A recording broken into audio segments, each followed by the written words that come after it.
When the sky is falling down and the words they don't come out, when you're biting back the tears because you're stronger than the doubt, no, you're not alone. It's how this life unfolds. You gotta rise up when you fall. Don't lose control, don't lose it, no, no. You've gotta rise up when you fall. Don't lose control. Rise up, rise up, rise up. No matter where you've been, no matter what you've seen, no matter all the pain you feel, forget the times you've tried, focus on what you have. You've got the power in your hands. You fall 100,000 times, I'll lift you up again. Don't give up on me. You fall 100,000 times, I'll lift you up again. Don't give up on what's within. Tender tears, whispers in the breeze. Spread your wings, believe insistently. The crown is yours, the throne you own. Nobody can take what's rightfully yours. Your royalty, a God within your soul. Nobody can take what's rightfully yours. It gets hard, don't give in. You gotta rise up when you fall. Don't lose control.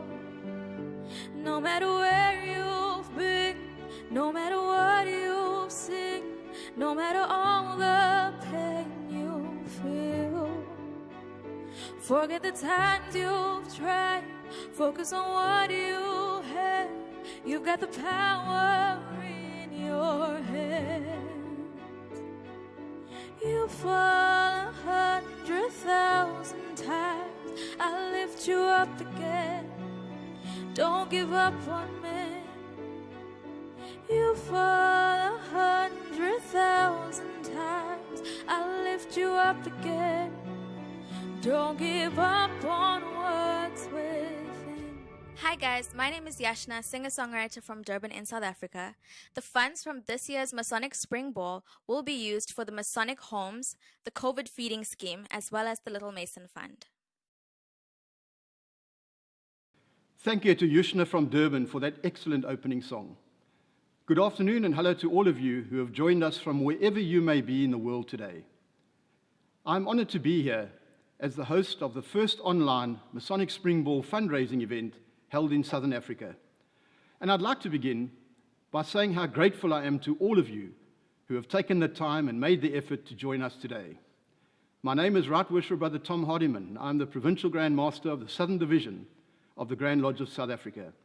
And we are broadcasting to you live from the lodge room of the oldest Masonic lodge, not just in Africa, but in the entire Southern Hemisphere.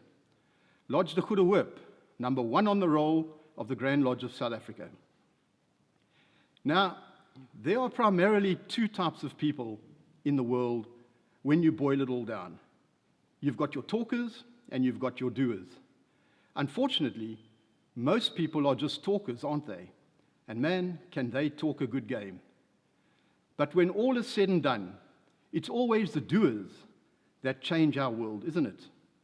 It's the doers who actually take action and make things happen. It's the doers who actually help those who are in need by giving of their time and by giving of their money. These doers are the people who change us in some small way, don't they? Their deeds and generosity touch our souls in a very special way, and that's why we never forget them. So, I want to ask you a very important question tonight, my fellow brethren, ladies and gentlemen. Which one are you, a doer or just a talker? Because tonight you can stand up with us and make a very real difference in so many people's lives. Now, We have a challenge today, you and I, ladies and gentlemen. My part of the challenge is to keep you entertained and interested for the next 90 minutes or so. And your part in that challenge is to watch the show with an open mind and then show that you are a doer by clicking on the Donate Now buttons on your screens and help us to help so many who need it. Tonight's about three things: raising money, having some fun, and at the same time providing you with a little more insight about our role in society as the Freemasons. But before we get into the serious business of raising money, let's start with some fun first, shall we? And it is my pleasure to now introduce to you a fantastic South African performer who has appeared as a guest artist at the Vega Club in Copenhagen for the Eurovision Song Festival and played the role of Rizzo from the musical Grease in theatres across the United Kingdom. Ladies and gentlemen, I present to you the awesome Colette van Dias. Hi everyone, I'm Colette and I'm all the way from Johannesburg in South Africa. Well, because I love South Africa so much, born in Africa, as you can see by my shirt, I'm going to sing you one of my favorite songs. For this one, even if you're at home, you have to get up and dance along. All right, here we go.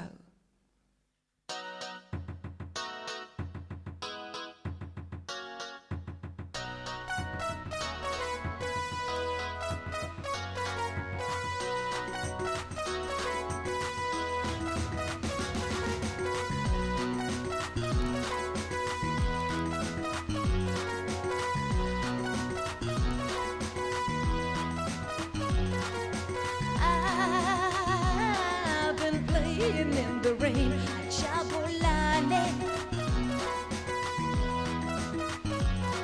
and I've been holding hands with you at Chabolane. Chabolane, the people sing and they dance at Chabolane. There's always just a chance at Chabolane for you to find romance at Chabolane.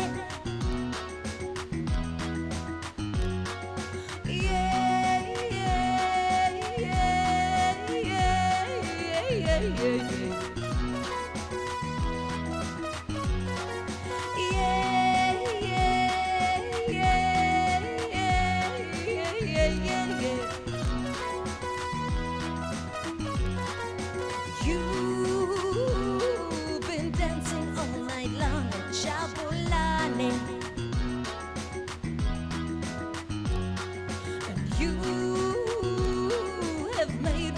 So strong at Chabolane.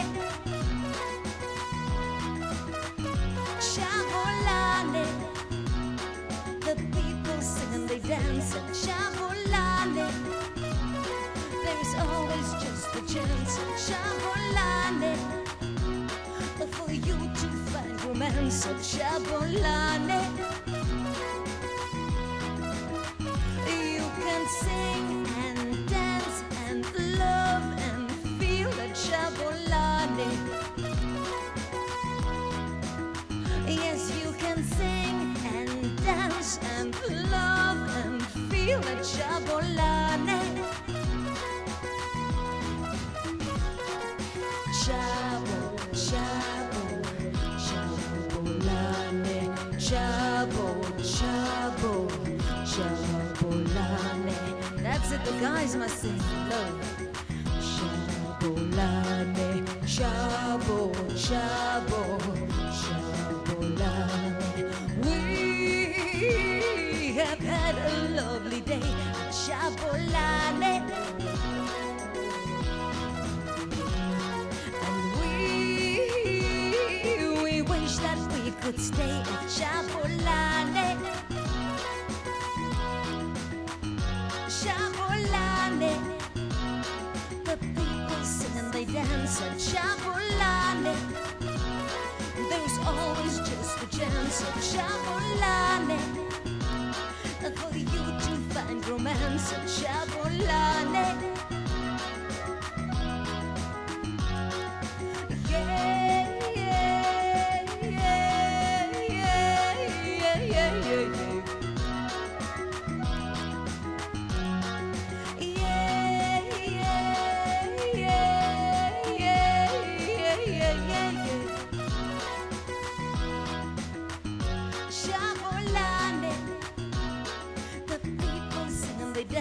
Jabulani.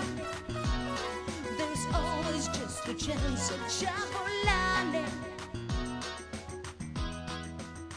At Jabulani. Right, Jabulani. Well, who can tell me, what does Jabulani mean? There's got to be some space you can write your comments underneath. So I want to know, who knows what does the word Jabulani mean? I'll give you a guess. It's something that I just love being. I'm always saying I love being. Happy? Almost. It's a Zulu word, so let's see who can answer that question. Thank you, everybody. Thank you for your support for this project today, for the cause, and also thank you for your support for me as an artist. I really appreciate it. Hello everybody, Alan van der Vyver, Assistant Grand Master from up in the Northern Division. I'd like to take this opportunity to wish the Provincial Grand Master of the Southern Division, Right Worship Brother Tommy Hardiman, and his team all the best in this venture that they've taken on to have a virtual spring ball. A fantastic initiative. The charities that they're supporting, such worthwhile causes. Masonic Homes, young Mason van Dijk, to you and your family, I wish you all the best. I hope that a lot of guys are pledging, a lot of guys are getting involved and doing what needs to be done. We need to look outward, we need to help and assist where we can. And in light of this, I'm very pleased to announce that on behalf of myself and my family, we'll be donating 1,000 Rand towards the Masonic charities. I look forward to spending time with the Southern Division over the next year and hoping that we can continue on this initiative and continue working. To Tommy and your team, all the best, do well, raise money and keep going. Thanks very much. Most worshipful, right worshipful, very worshipful, worshipful brethren all. I am Right Worshipful Brother Godfrey Place, the Senior Warden of Lodge Prince Frederick, number 19 on the roll of the Grand Lodge of South Africa. On behalf of the Worshipful Master, Right Worshipful Brother Alan van der Vyver, and the senior members and members of our lodge, it gives me great pleasure to bring you fraternal greetings and to announce that our lodge has pledged a minimum amount of 5,000 Rand towards the Southern Division Spring Ball Initiative. We challenge all the other lodges in the country to see if they can equal or better this amount, and if unable to do so, to rather just donate as much money as they possibly can raise amongst themselves to the wonderful efforts and the drive that has been shown by the Southern Division. And I'm Worshipful Brother Jan Venter from Lodge Johan van Riebeek. And we just would like to wish our Provincial Grandmaster and his team all the success with the attempt for this Spring Ball. It's the first time it's going to be like this, and we're doing a pledge from our side for 400 Rand. We ask each and every one Mason to equal or better. Thank you. Thank you very much, Collet, and we look forward to seeing more of you later in the show. Ladies and gentlemen, we are here tonight online because for the last 46 consecutive years, the Southern Division of the Grand Lodge of South Africa has hosted an annual Masonic Spring Ball to raise funds for our Masonic Homes project, which comprises 4 homes for seniors providing comfortable and safe accommodation, as well as a home for quadriplegics, especially designed to cater for their very unique needs. Now, your generous support tonight will also go towards easing the financial burdens of a very special little boy called Mason van Dijk, who is 7 years old and was born with a very rare and incurable disease, as well as in support of the Grand Lodge of South Africa's COVID relief feeding scheme across the country. This is aimed at providing a nutritious meal daily to underprivileged and hungry children. Now, due to the lockdown restrictions, combined with our moral duties as Freemasons to protect our members and their families, the physical Spring Ball event could not be held this year, at which we generally attract around 300 guests, and the proceeds from that evening funds our charities for most of the year. But although life has thrown us a curveball this year, we cannot just sit by and watch those dependent on us suffer from a lack of financial support. And so here we are tonight, being creative and moving Masonry into the modern era with this online event. So let's go and meet some of the doers that I was referring to earlier. These are the men who give of their time to manage our homes and spend time with our residents. I was asked why Freemasonry would get involved in a project such as the Masonic Homes, or in fact in charity in general. The fundamental principles of Freemasonry are, in very, very simple terms, to provide men with a tool for making themselves better men. The charitable skills, the Freemasons are taught that part of a complete man is actually being concerned about others and being concerned about the needs of others. And Freemasonry is also meant to be fun. So we try to create an environment where our members, while doing all these things, are actually enjoying themselves and are getting the rewarding experiences that they're looking for. And that's what we're really doing with the homes. With the homes, we've built up a set now of 3 seniors' houses, this block of flats, and a home for quadriplegics. And all of these are to enable people to live more meaningful lives in difficult times. The Masonic Homes started way back in 1974 when Jeff Birchall proposed to the Provincial Grand Master at the time, Oki Lowe, that we start a senior home for citizens. My dad was a Freemason. He joined Freemason in 1954.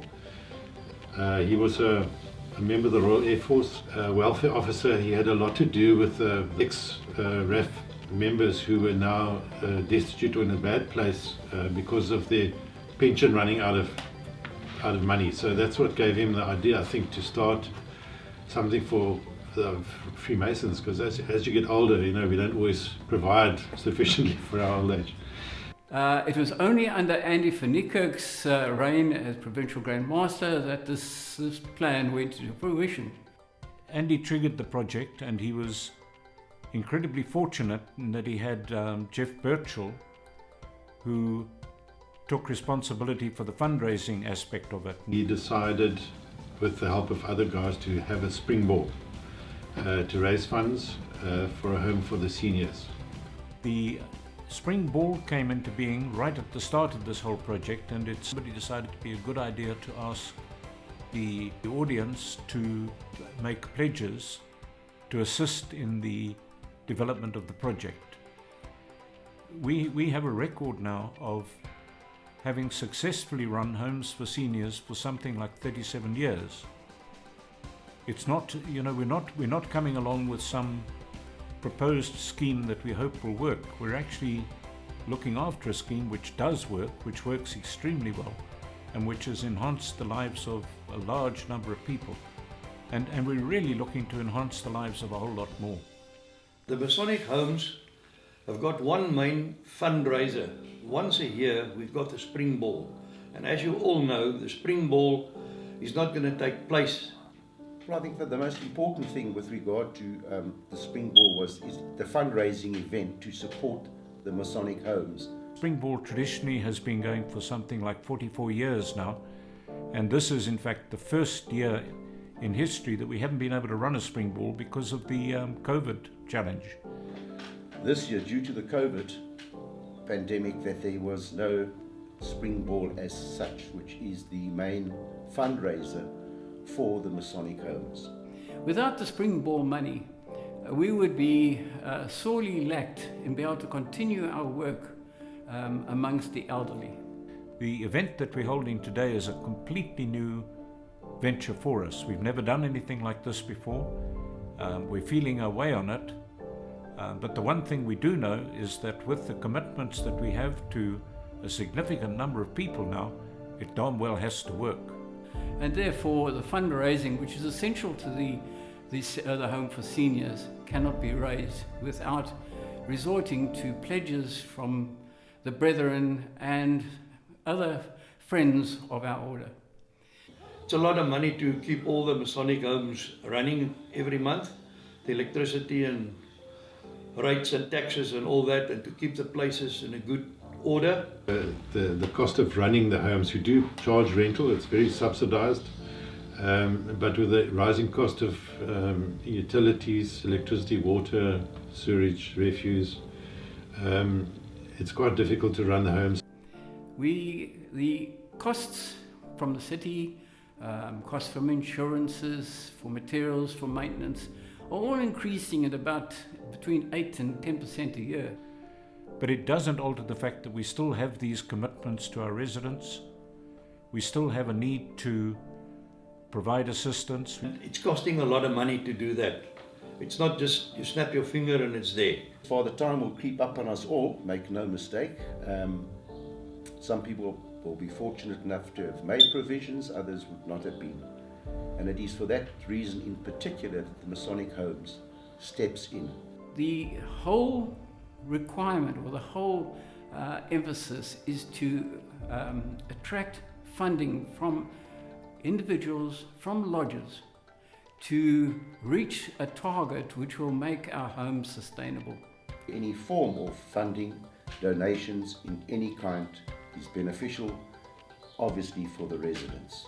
It helps us subsidize the home. We do need as much support from the public in general and from the Freemasons. So everyone outside, we would like your contribution to come through and even do a pledge to the Spring Ball. The objective of this evening is to try and persuade you to play a part in that, and to maybe assist us with your donations. The more money we can get, the more we can do for the aging population, as they say.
Now, although charity is only one small part of what we do as Freemasons in our quest to become better men and citizens, we are justly proud of all that we have achieved in this area, and we are proud of the very real difference we make in so many lives.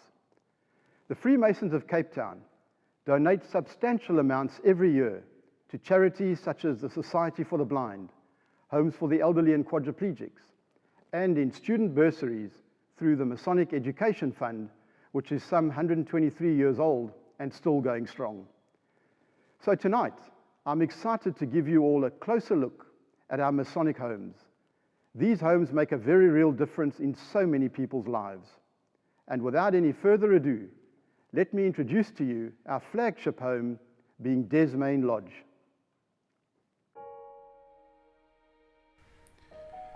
My name is Jeff Edwards. I'm a long-serving Freemason. I've been involved in the order for about 35 years now, and I've spent a great deal of that working on projects around the Masonic homes. The Masonic Homes project started in 1974 when the then Provincial Grand Master, Andy van Niekerk, decided that he wanted to do something to assist the senior citizens at a time of life when they needed some sort of sustenance. I've been here about 11 years now, and unfortunately my husband passed away 2 years ago. We've had many of the residents pass on, but everybody here has been so supportive. Andy triggered the project, and he was incredibly fortunate in that he had Jeff Birchall, who took responsibility for the fundraising aspect of it. And after 13 years, in 1987, they purchased Desmain Lodge. And Desmain Lodge has always been termed the flagship of the Masonic homes. The premises comprise of 12 two-roomed flats and 1 single-roomed flat, and serve the needs of 13 families. In the old days, it used to be strictly married couples, and the intention always was that it would be married couples, but unfortunately, partners do pass away. We have now got a few singles living on the block. My name is Joan Halls. I'm a resident here at Desmain Lodge, and I sort of help Jeff to manage the residents and the place a little bit. Well, I didn't think that this would happen, you know, that I worried about where I was going to go when I retired, because I wouldn't have enough to sustain me in a normal retirement place. But everybody here has been so supportive, and we're like one big happy family. Help when help is needed, in the middle of the night even. So this has been a happy place for us retirees here. And we're so grateful to the Masons for giving us that. The other thing worth noting about the homes is that a lot of the basic work is done by the residents themselves. You know, if you wander around the garden, the residents are the ones who make sure the garden looks good. They're very proud of their block, and they're very supportive in terms of keeping it in the condition that it needs to be maintained in. So we're very thrilled about that, but it doesn't alter the fact that it's still an extremely expensive enterprise. We do our bit by keeping the place neat and clean and tidy, and trying to see to the garden. But during the COVID, it was really tough, because then Alfred, the guy who comes in twice a week, he couldn't do anything. And the residents here were great. We still have a need to maintain the block, which we've done very extensively over time. As you will see when you walk into the place, there's proper security, there's proper security fencing. There's constant repairs to be done, constant maintenance, and they desperately need funding to keep on the good work that they are doing. Residents really doesn't cover very much. It's a nominal thing. It certainly covers our basic costs. It allows us to make sure that the flats are maintained and that sort of thing. But we now have a situation where we've got to put a roof on the block, and that runs into hundreds of thousands, and that certainly is not covered unless we come up with some very innovative ideas. We feel safe and cared for here, you know. They're always watching over us. The one big fundraiser that they do have, the Spring Ball, is not happening this year because of COVID, and so they've got to find some other ways of funding, otherwise we'll all be in deep trouble. And when people visit, you know, before COVID, after COVID, when they visit, can't we also find, because there's a lack of places for retired people. We're really looking to enhance the lives of a whole lot more.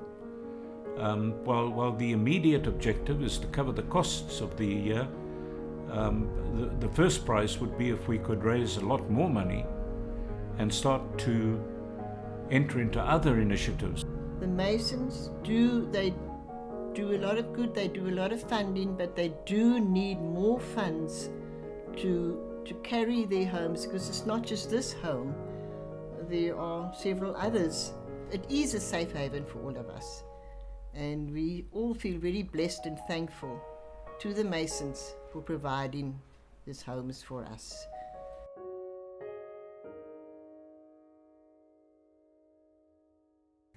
Brethren, my name is Brother Stephen Horde for the Scottish Constitution. I represent the New Masons Academy. It's an absolute privilege to be here this evening to promote this event. I'd like to congratulate the Provincial Grand Lodge of South Africa, Southern Division, and their Provincial Grand Master, Brother Tommy Hardiman, for this very brave and wonderful initiative. I represent the New Masons Academy, and we would like to pledge R1,000. I truly and strongly believe that the process of giving without expectation in return creates an energy which comes back to you multiple times over. So I'd like to encourage all brethren out there to please put their hands in their pockets and to donate to this worthy cause. It's one of the biggest causes in the Western Cape, and it is a truly worthy one. I'd like to wish the Provincial Grand Lodge luck on the evening, and I hope it goes very well. Thank you very much. My name is Right Worshipful Brian Rousseau, OSM, a member of Lodge Cape Town, and the past chairman of the Masonic Homes. I would like to wish the Provincial Grand Lodge, under the tutorship of the Right Worshipful Brother Tommy Hardiman, all the best in his endeavours to raise funds for the Masonic Home charity. As such, I would like to pledge R1,000 in my personal capacity, and I know that my Lodge Cape Town, will be pledging a separate amount on the day of the telecast. Thank you. Morning. My name is Dave Gallagher, and I'm the Right Worshipful District Grand Master of Scottish Freemasonry for the Western Province of the Cape of Good Hope. I would like to take this opportunity to congratulate the Provincial Grand Master of the Grand Lodge of South Africa, Southern Division, Right Worshipful Brother Tommy Hardiman, on putting together this amazing initiative. I'm here today to pledge a fairly substantial amount of money from the Scottish Constitution towards the maintenance and the upkeep of 5 Masonic homes in the Western Cape. It is a wonderful initiative, and I would urge all brethren, all Freemasons from anywhere in the world, to pledge something to this worthy cause. Good day, my name is Luke Clarkson. I am a Scottish Freemason. My lodge is Lodge Claremont, number 931, and I am speaking on behalf of the lodge. We'd like to congratulate the GLSA Southern Division on this fundraising initiative, and on behalf of the lodge we would like to pledge R5,000 to the fund, as we do have a widow of a Scottish Mason who does derive benefit from the accommodation offered by the GLSA.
Thank you very much. Good evening, all. The Right Worshipful Brother Tommy Hardiman, our Provincial Grand Master, has put me in charge here to actually collect all the pledges, and thank you very much. They've been rolling in at one hell of a pace. I've already got a few here. Right Worshipful Brother Bernard Niehaus has pledged R1,800. Thank you very much to him. Then the Royal Arch is giving us a whole hefty number of 15,000. The numbers are growing. If you want to do your pledge, please don't delay. They're coming in fast. Let them not embarrass you. The Provincial Grand Lodge of the Eastern Division, Right Worshipful Brother Basil de Kock, thank you. A whole R12,000. That is brilliant. Numbers are growing. Right Worship Brother Godfrey Place, in his personal capacity, has given us 1,000 Rand. Tony Bosman, 150 Rand. Every cent counts. Let us not lose the little numbers. The little ones make big ones. Then from Carnarvon Lodge of the English Constitution, thanks to Mill, 3,000 Rand. Everything adds up. Lodge Camps Bay, also in the English Constitution, our very worship brother, John Ackerman, thank you. He agreed. That's one of my other lodges. Gave us 5,000 Rand. Then if we go to Lodge Westerford, our right worship brother, Tommy Hardiman, the Provincial Camp Master, his mother lodge, has given us a hefty amount, 6,000 Rand. Well done. And as we speak, these numbers keep rolling in. Don't embarrass yourself or feel embarrassed or left out in the end. Pledge, pledge, fast and furious. Thank you. See you later. Wow, how inspiring was that? Great to see what a difference we actually make in so many people's lives. So please hit those donate buttons now. They are one of the largest motorcycle clubs on the planet. They look mean and rough, but once you cut through that exterior biker image, you find a fantastic breed of men across the globe, committed to helping others on a massive scale, but at the same time, having a ton of fun by pursuing two of their deepest passions, Freemasonry and motorcycles. Ladies and gentlemen, it gives me great pleasure to introduce to you Mr. Lance Epstein, the National President of the Widow's Sons Motorcycle Club, South Africa, followed by Etienne Bester, the President of the Western Cape Chapter. Right Worshipful Brother Tom Hardiman, Provincial Grand Master of the Grand Lodge of South Africa, Southern Division. I bring you greetings from the Widow's Sons, South Africa, on this your first online Masonic Spring Ball, in order to raise funds for those homes that you so well look after. Unfortunately, due to the current circumstances, you can't have your usual charity ball. Hence, we find ourselves online raising money. Well, let me tell you a bit about the Widow's Sons. It was initially established in North America, where, as you may know, we have hundreds of thousands of Masons, and many of them rode motorcycles. So it was only common that they decided to form a motorcycle association, aptly called the Widow's Sons. One needs to be a Mason to join, and you only receive a full patch on becoming a Master Mason. When we received our charter in 2010, we had a Grand Chapter, and the members were all members of the Grand Chapter. Subsequently, we now have 6 chapters throughout South Africa and some 150 members. Again, Masons first, Widow's Sons thereafter. So one may ask, what do we do? Well, quite simply, exactly what we do in Lodge. Brotherly love, fraternity, and making good men better. But on the weekends or during the week, if those can manage, we take off those smart suits, we put on these patches, and we ride with pride. We ride to enjoy ourselves, we ride as a fraternity, and importantly, we ride in order to raise money for those less fortunate. If I was to mention to you the amount of charity work we've done, I would have to list them, and it would probably take me a good half an hour. All I can tell you that throughout the country, no matter whether it be KwaZulu-Natal, the Western Cape, Johannesburg, and Free State, we have raised over 300,000 Rand for various charities over the years, remembering there are just 150 of us. This year was meant to mark our 10th year anniversary, which unfortunately, due to the pandemic, we've also had to postpone. My wish is that everyone comes online, donates, pledges, and supports this great, great initiative. On behalf of the Widow's Sons South Africa and all their chapters, I would like to pledge 8,500 Rand. I would like to see it go to 10,000 Rand.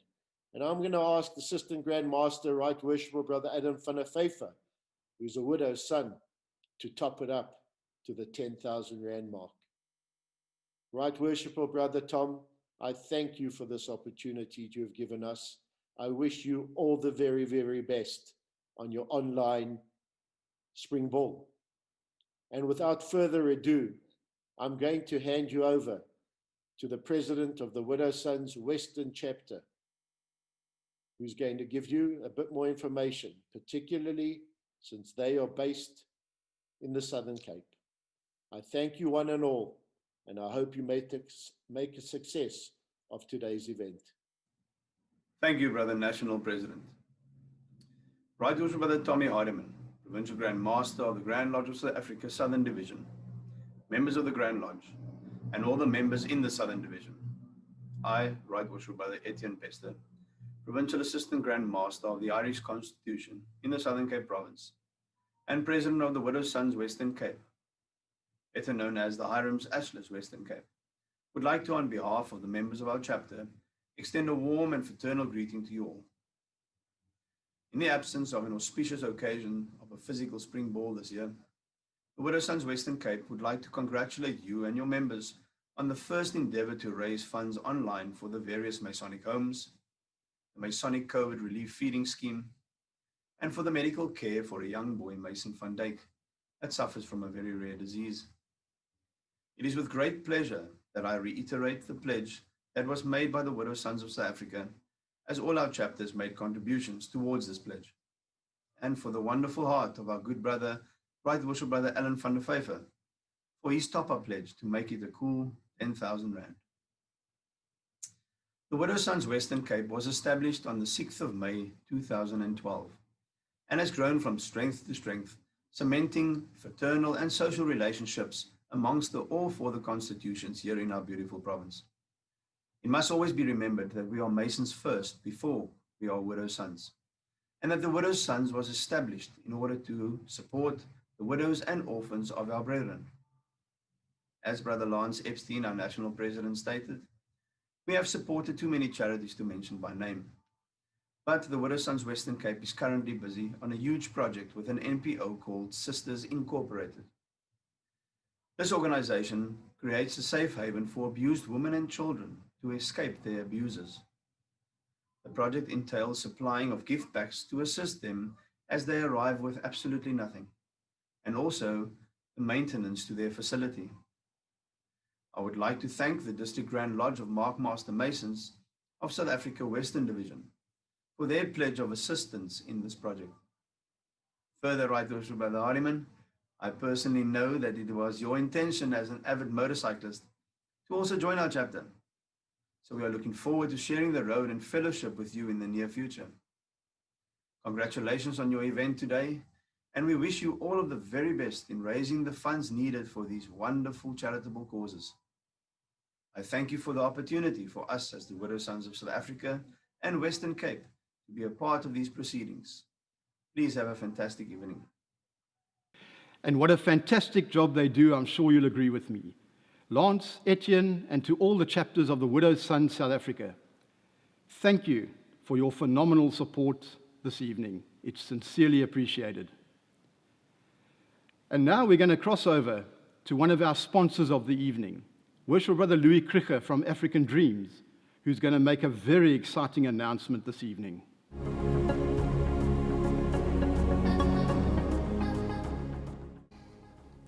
Thank you very much, Provincial Grand Master. Good evening, viewers. It gives me great pleasure to announce the grand prize of our raffle this evening. Now, you probably wondered what the safari video was about earlier in the show. The grand prize this evening is an all-inclusive, luxury, 5-star safari at Lion Sands Game Reserve in the Sabi Sands Reserve, adjacent to the Kruger National Park. It has a value of 60,000 Rand. Now that's about $3,700. One entry can win this grand prize. The entry is 200 Rand, or in US dollars, probably 12 US dollars. You can buy more than one raffle ticket. It will increase your chances of winning, and all the proceeds go, of course, to all our charities, and it will bring great joy and happiness to those in need. So good luck.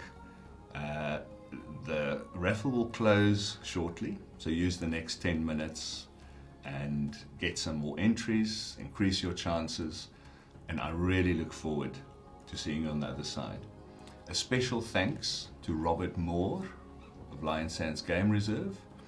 It's made it possible, for us to offer this prize, a fantastic prize. I want to thank Robert Moore personally and his team at Lion Sands Game Reserve.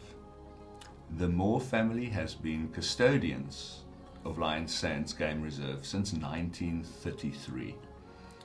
And you're sure to experience the ultimate luxury Big 5 safari with all the adventures that go with that. So good luck, increase your chances, and I look forward to knowing who are the 2 lucky people that will be going to Lion Sands River Lodge on this luxury safari. Enjoy the evening.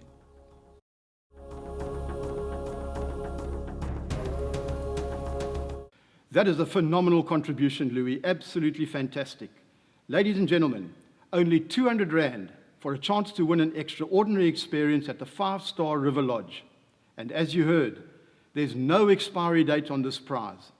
What a fantastic way to treat the family to an unforgettable African getaway, while at the same time helping those in need. But let's sweeten the pot a little even more for you, with a second and third prize to be drawn. And Kobus is going to tell us all about that. Over to you, Kobus.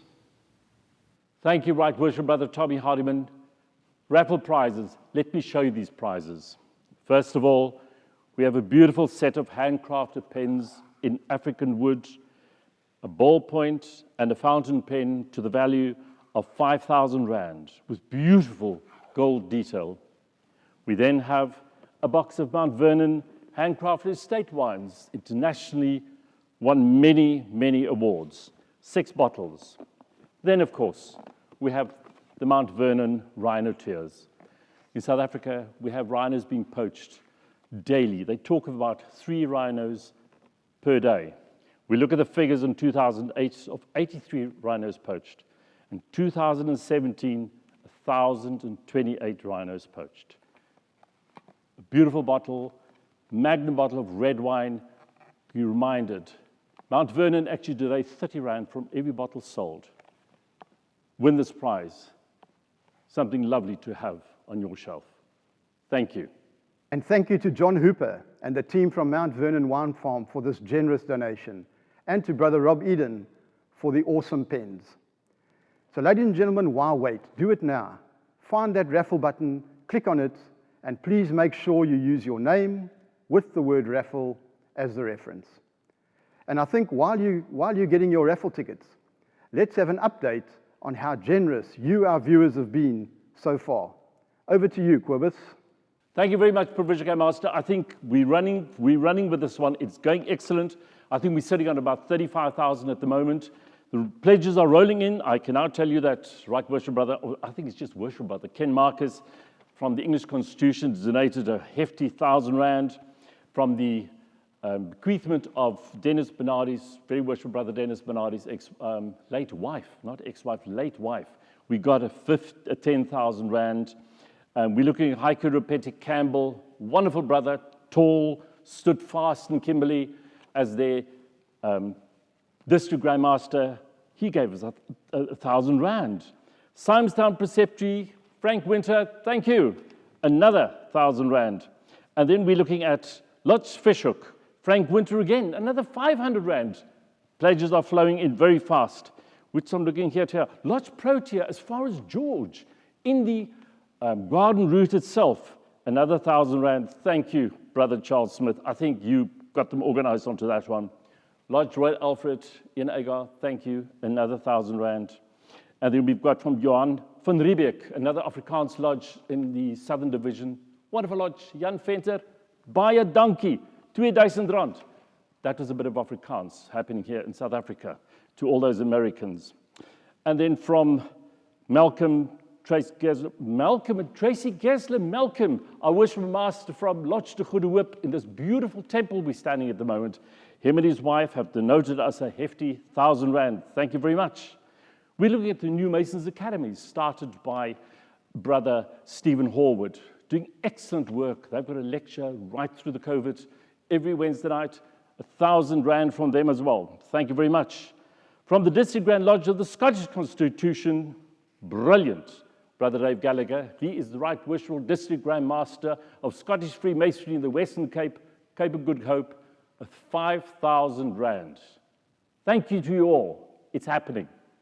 Pledge your pledges now. We need the numbers. Ladies and gentlemen, one of the beneficiaries of your generosity this evening is a little boy who has an incurable and debilitating disease, and it takes a lot of money to keep him comfortable on a daily basis. Despite this, he's just a bubbly and absolutely lovely human being who just gets on with his life. His name is Mason van Dijk, and yes, he was called Mason in honor of his great-grandfather, who has been and still is an unbelievably dedicated Freemason. So without further ado, let's go and meet little Mason.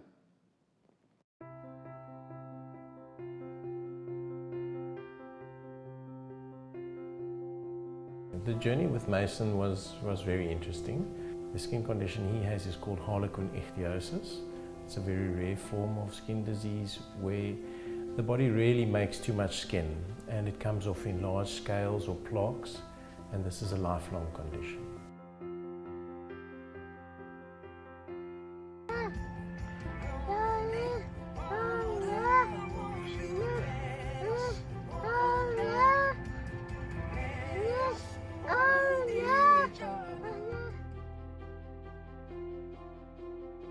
I'm Lisa, I'm Mason's mom. I think it was at about 20 weeks of pregnancy that we found out something wasn't 100% correct with him.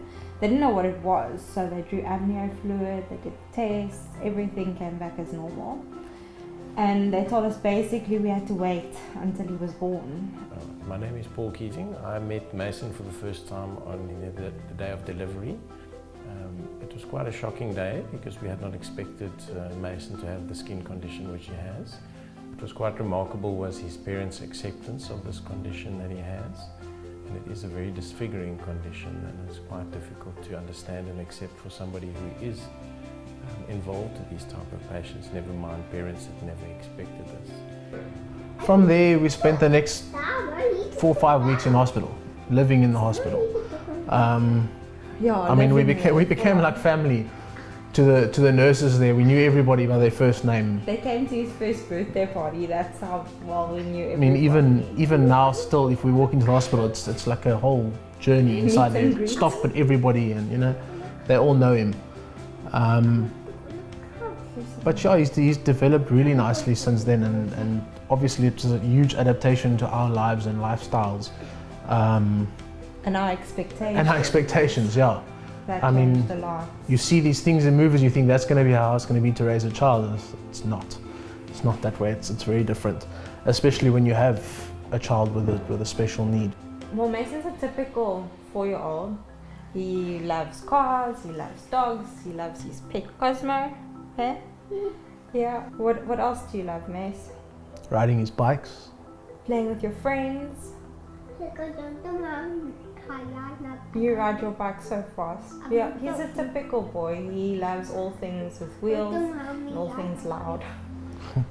Despite this disfiguring disease, which is something that is obvious from the outset in the first sight of Mason, he has remained a very driven little boy who's very friendly and playful, but he loves to socialize more than anything, and he's a firm favorite wherever he goes. And I think this character trait is one of his strongest and most important character traits, because it's allowed him to develop normally and to interact with people normally despite knowing that he's different. Despite the severe illness and the intensity of therapy, it's quite difficult to understand why he remains so upbeat and friendly. He's a boy that needs to be moisturized at least 6 or 7 times a day. He baths regularly depending on the conditions and may need to moisturize up to 12, 13 times in a day in the summer when it's very dry. His daily skincare routine is quite hectic. He uses around about 100 tubes of aqua for a month. The average person will use one a month, and that'll be more than enough. He uses Epimax Junior as well. All of these creams, basically, if he doesn't put it on straight after his bath, he dries up and he's not able to move like a kid should. So he's very stiff and very uncomfortable and very sore if we don't moisturize him. Other than that, he uses a ridiculous amount of calories to keep up with the skin. To put it into perspective, overnight he'll make the amount of skin that the average person makes in 2 weeks. So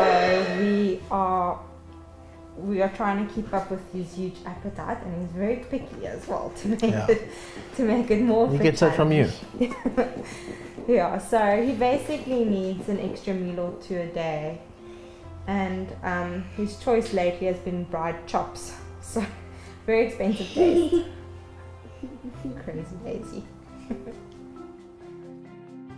The support of his parents in this condition of his has been amazing. I mean, his dad himself has held down a number of jobs just to be able to afford Mason's medical care, and his mother's life is dedicated to him, and one can see this in his development and the way that he has done, and the way that he has handled himself for such a little guy with utmost dignity has been amazing.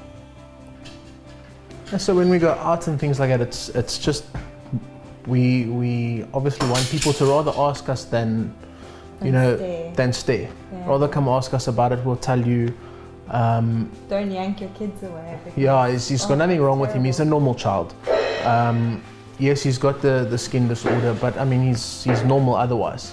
He's got contagious, which is often the stairs. Just I mean people think he's contagious, and it's not the case. Life generally is very expensive, even if you have a healthy kid.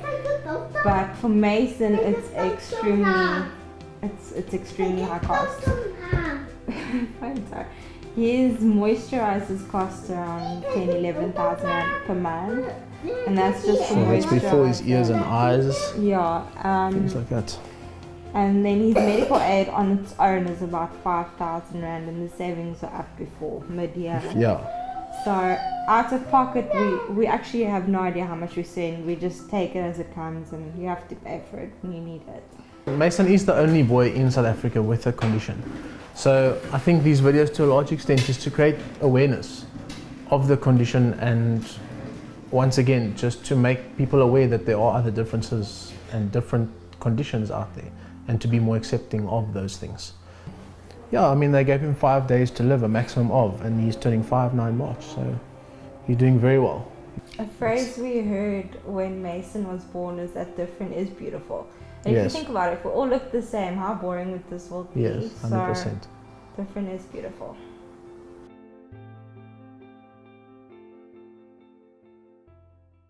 This is Marco. And Candice Petronio. I'm from Lodge Westerford, and I'd like to say thank you very much for this opportunity. And we are really proud of this initiative that you and the Grand Lodge of South Africa are putting on. We are particularly proud of to be part of the contributions towards the Little Mason van Dyck Foundation, as well as the feeding scheme and the Masonic homes. As the Petronio family, we'd like to pledge 1,000 Rand towards this initiative. And once again, thank you for allowing us to be part of this opportunity, and we wish you all the success. Hi there, I'm Malcolm Gessler. I'm the Master of Lodge de Goede Hoop, and this is my wife Tracy. Hi there. And we'd like to wish the Provincial Grand Master, Right Worshipful Brother Tommy Hardiman, a very good Masonic online spring ball this year. And in support of the spring ball, we've decided to pledge 1,000 Rand in support of the Masonic homes. Hello everyone, I am Worshipful Brother Louis Krieger from Lodge Simon van der Stel in Cape Town. This is my son Marcus, and today we are making a pledge of 200 Rand. In addition, I want to wish Right Worshipful Brother Tommy Hardiman, the Provincial Grand Master of the Southern Division, all the best success. The work that's gone in, it's fantastic. Enjoy this event. It's the first time that it's online, and it won't be the last time. So grow in this with us and use your opportunity, make a pledge, and bring lots of joy and happiness to those who need it. Yeah. From me and my little son, go well. My name is Heike Ruperti Campbell. I was initiated 40 years ago in Germany under the Grand Lodge of British Freemasons of Germany in Düsseldorf, and subsequently moved to South Africa, where I'm now a member of British Lodge number 334, the oldest English lodge in the Southern Hemisphere. But I'm also here with my apron, so to say, of Lodge Machersfontein in Kimberley, number 144. It gives me great pleasure to make my donation of 1,000 Rand towards this very memorable project, and I wish Right Worshipful Brother Tommy Hardiman, the Provincial Grand Master for the Southern Division of the Grand Lodge of South Africa, all the best in his endeavours, and I hope that many other lodges and brethren follow suit. Thank you. Good evening, brethren and attendees of this year's online Masonic Spring Ball event. I trust you're all well and have managed to stay safe and healthy during these unsettling times. I'm speaking to you today from the United Kingdom, where my family and I are currently based. Both Anya and I are so sorry that we cannot be there to celebrate this very important and joyous occasion with you. However, I can assure you that we're attending with you in mind and in spirit from a very cold and rainy England. I would like to take this opportunity to really thank the Provincial Grand Lodge Southern Division for putting on this annual event, which many of you know supports so many of our charitable Masonic causes and provides hope, comfort and dignity to so many people less fortunate than us, both young and old. My family and I have always considered it an honour and a privilege to be able to contribute in our own very small way to the Southern Division's efforts in running the Masonic homes, and definitely this year as well in the COVID Relief Fund, and especially to Young Mason van Dijk. In addition to our contribution that I will give through my mother lodge, Lodge Westerford, Anya and I would also like to contribute 500 Rand towards PGL's noble efforts. Ons wens julle alle sterkte toe vir die aand vorentoe, en ons glo dat dit 'n reuse sukses sal wees, ten spyte van die feit dat dit nie op normale wyse sal geskied nie. Ek is oortuig daarvan dat die karakter en die waardes van ons eeueoue broederskap sal seëvier en dat die opperboumeester van die heelal julle aangeleentheid 'n reuse sukses sal maak. And on that note, brethren, I would like to greet you and wish you well with the words from Brother Albert Pike. What we have done for ourselves alone dies with us, but what we have done for others and for the world remains immortal. Good night, brethren, and enjoy the evening. A pleasure to have with me none other than the Acting Grand Master of the Grand Lodge of South Africa, Right Worshipful Brother John Smith, OSM, MSA. Right Worshipful Acting Grand Master, if you don't mind, could we dispense with formalities from now on for our non-Masonic visitors today? Of course, Tommy, let's do that. Thank you very much. Now, as tonight is all about fundraising, please tell me a little more about the Grand Lodge of South Africa's COVID Relief Feeding Scheme initiative. Yes, of course. We introduced this COVID feeding scheme, let's call it the COVID feeding scheme, in April this year, shortly after the lockdown. We had thought about it, and this gave us the perfect opportunity to implement it. The immediate past Grand Master, David Duncan, and I had a chat about it, and he then put out a request to the lodges and the provincial Grand Lodges for money from their benevolent funds. And within a very short space of time, probably 2 to 3 weeks, we had raised R250,000. And we then requested the provincial Grand Masters to identify the recipients of these food parcels. And again, they came, they stood up to the plate, and we identified 1,200 orphan children of the poorest of the poor communities that were literally going to bed hungry and even going to school hungry.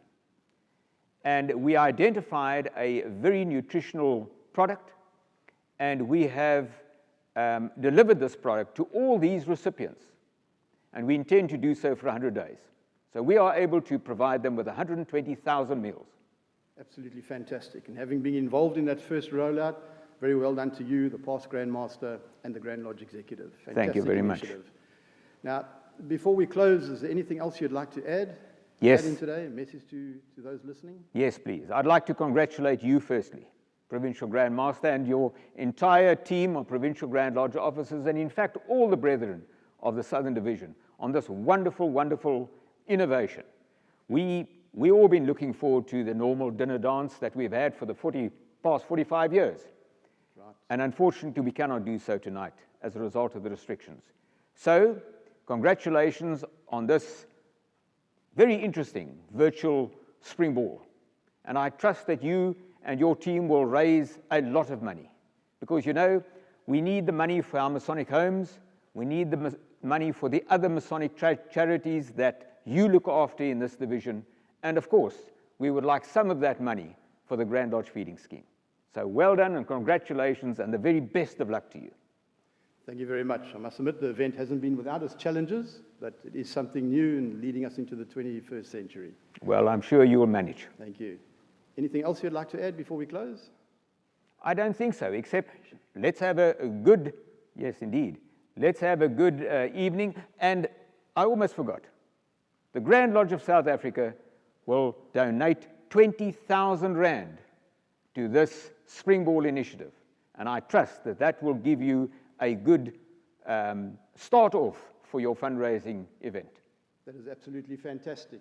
As we can't shake hands, I'm sure we can bump elbows.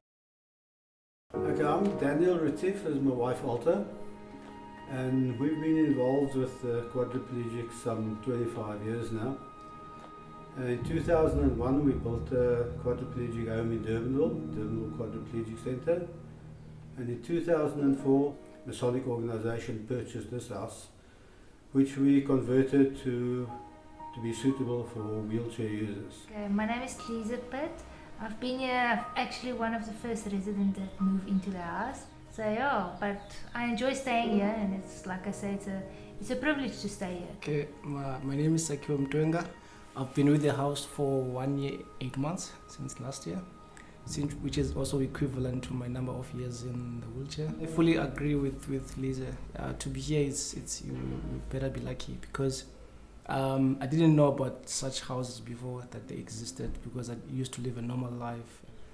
I was shot from Kailicha, was being hijacked, and then I was shot by some perpetrators that I don't even know. And then from that left me disabled for the rest of my life. It's actually very interesting sometimes to also meet different disabled people.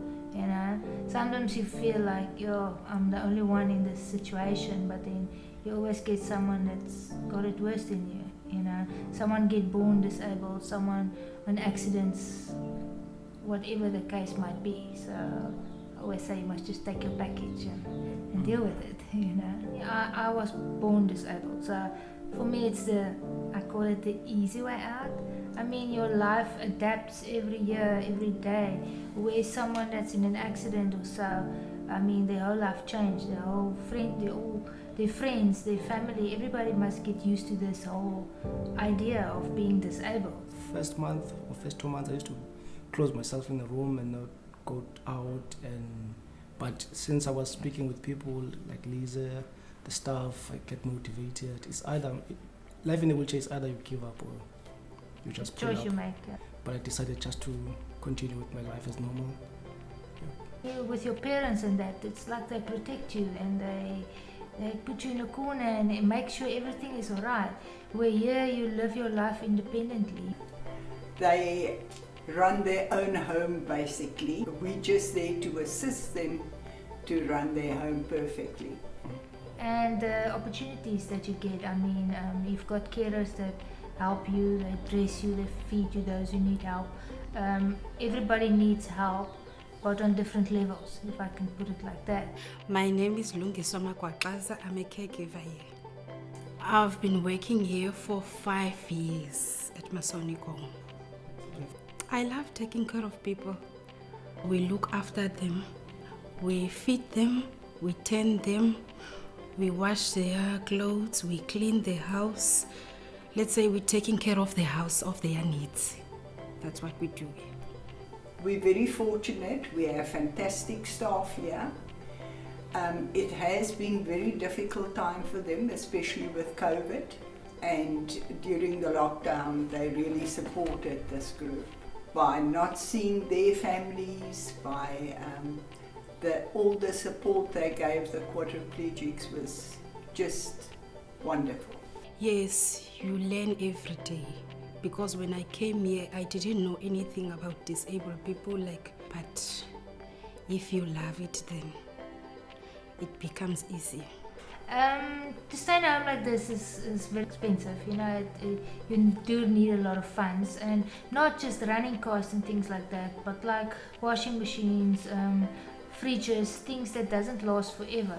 We're struggling with the washing machines. They are old. I have to use one machine, and it's about 7 people, so that's a bit difficult for me. And I have to come back and answer the bells, and then I must use one machine.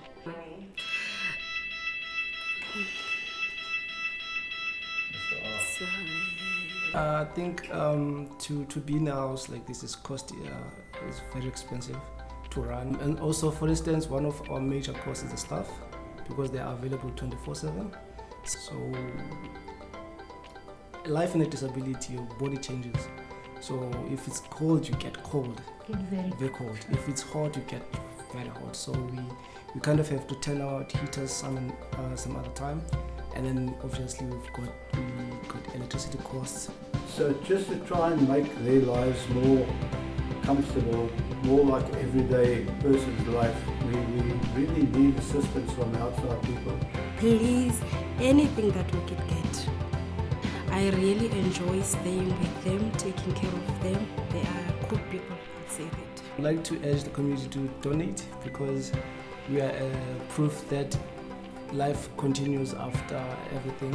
The message to get across is that we able-bodied people are very fortunate in many aspects. We've got regular jobs, we've got regular income. Quadriplegics in the home, majority of them cannot work, they don't work. We really appeal to the public to open up their hearts, and it really gives you some inner worth to be able to help the community. They really climb into your heart, wheelchair and all,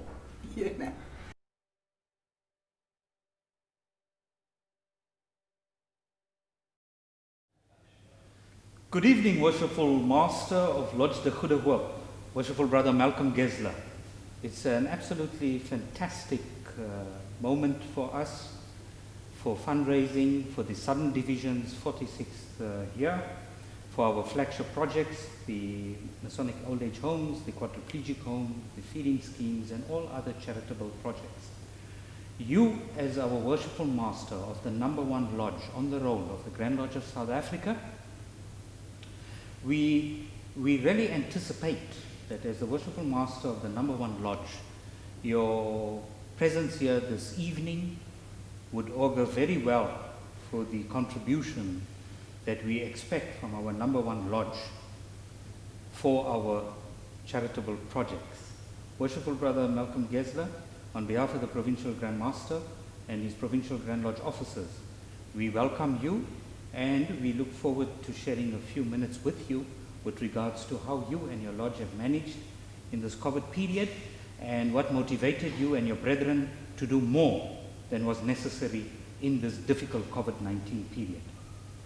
Thank you, Mahmoud. It's an absolute pleasure to be here this evening, and I can assure you that for us, the #1 Lodge, we have our full support with this Spring Ball online event.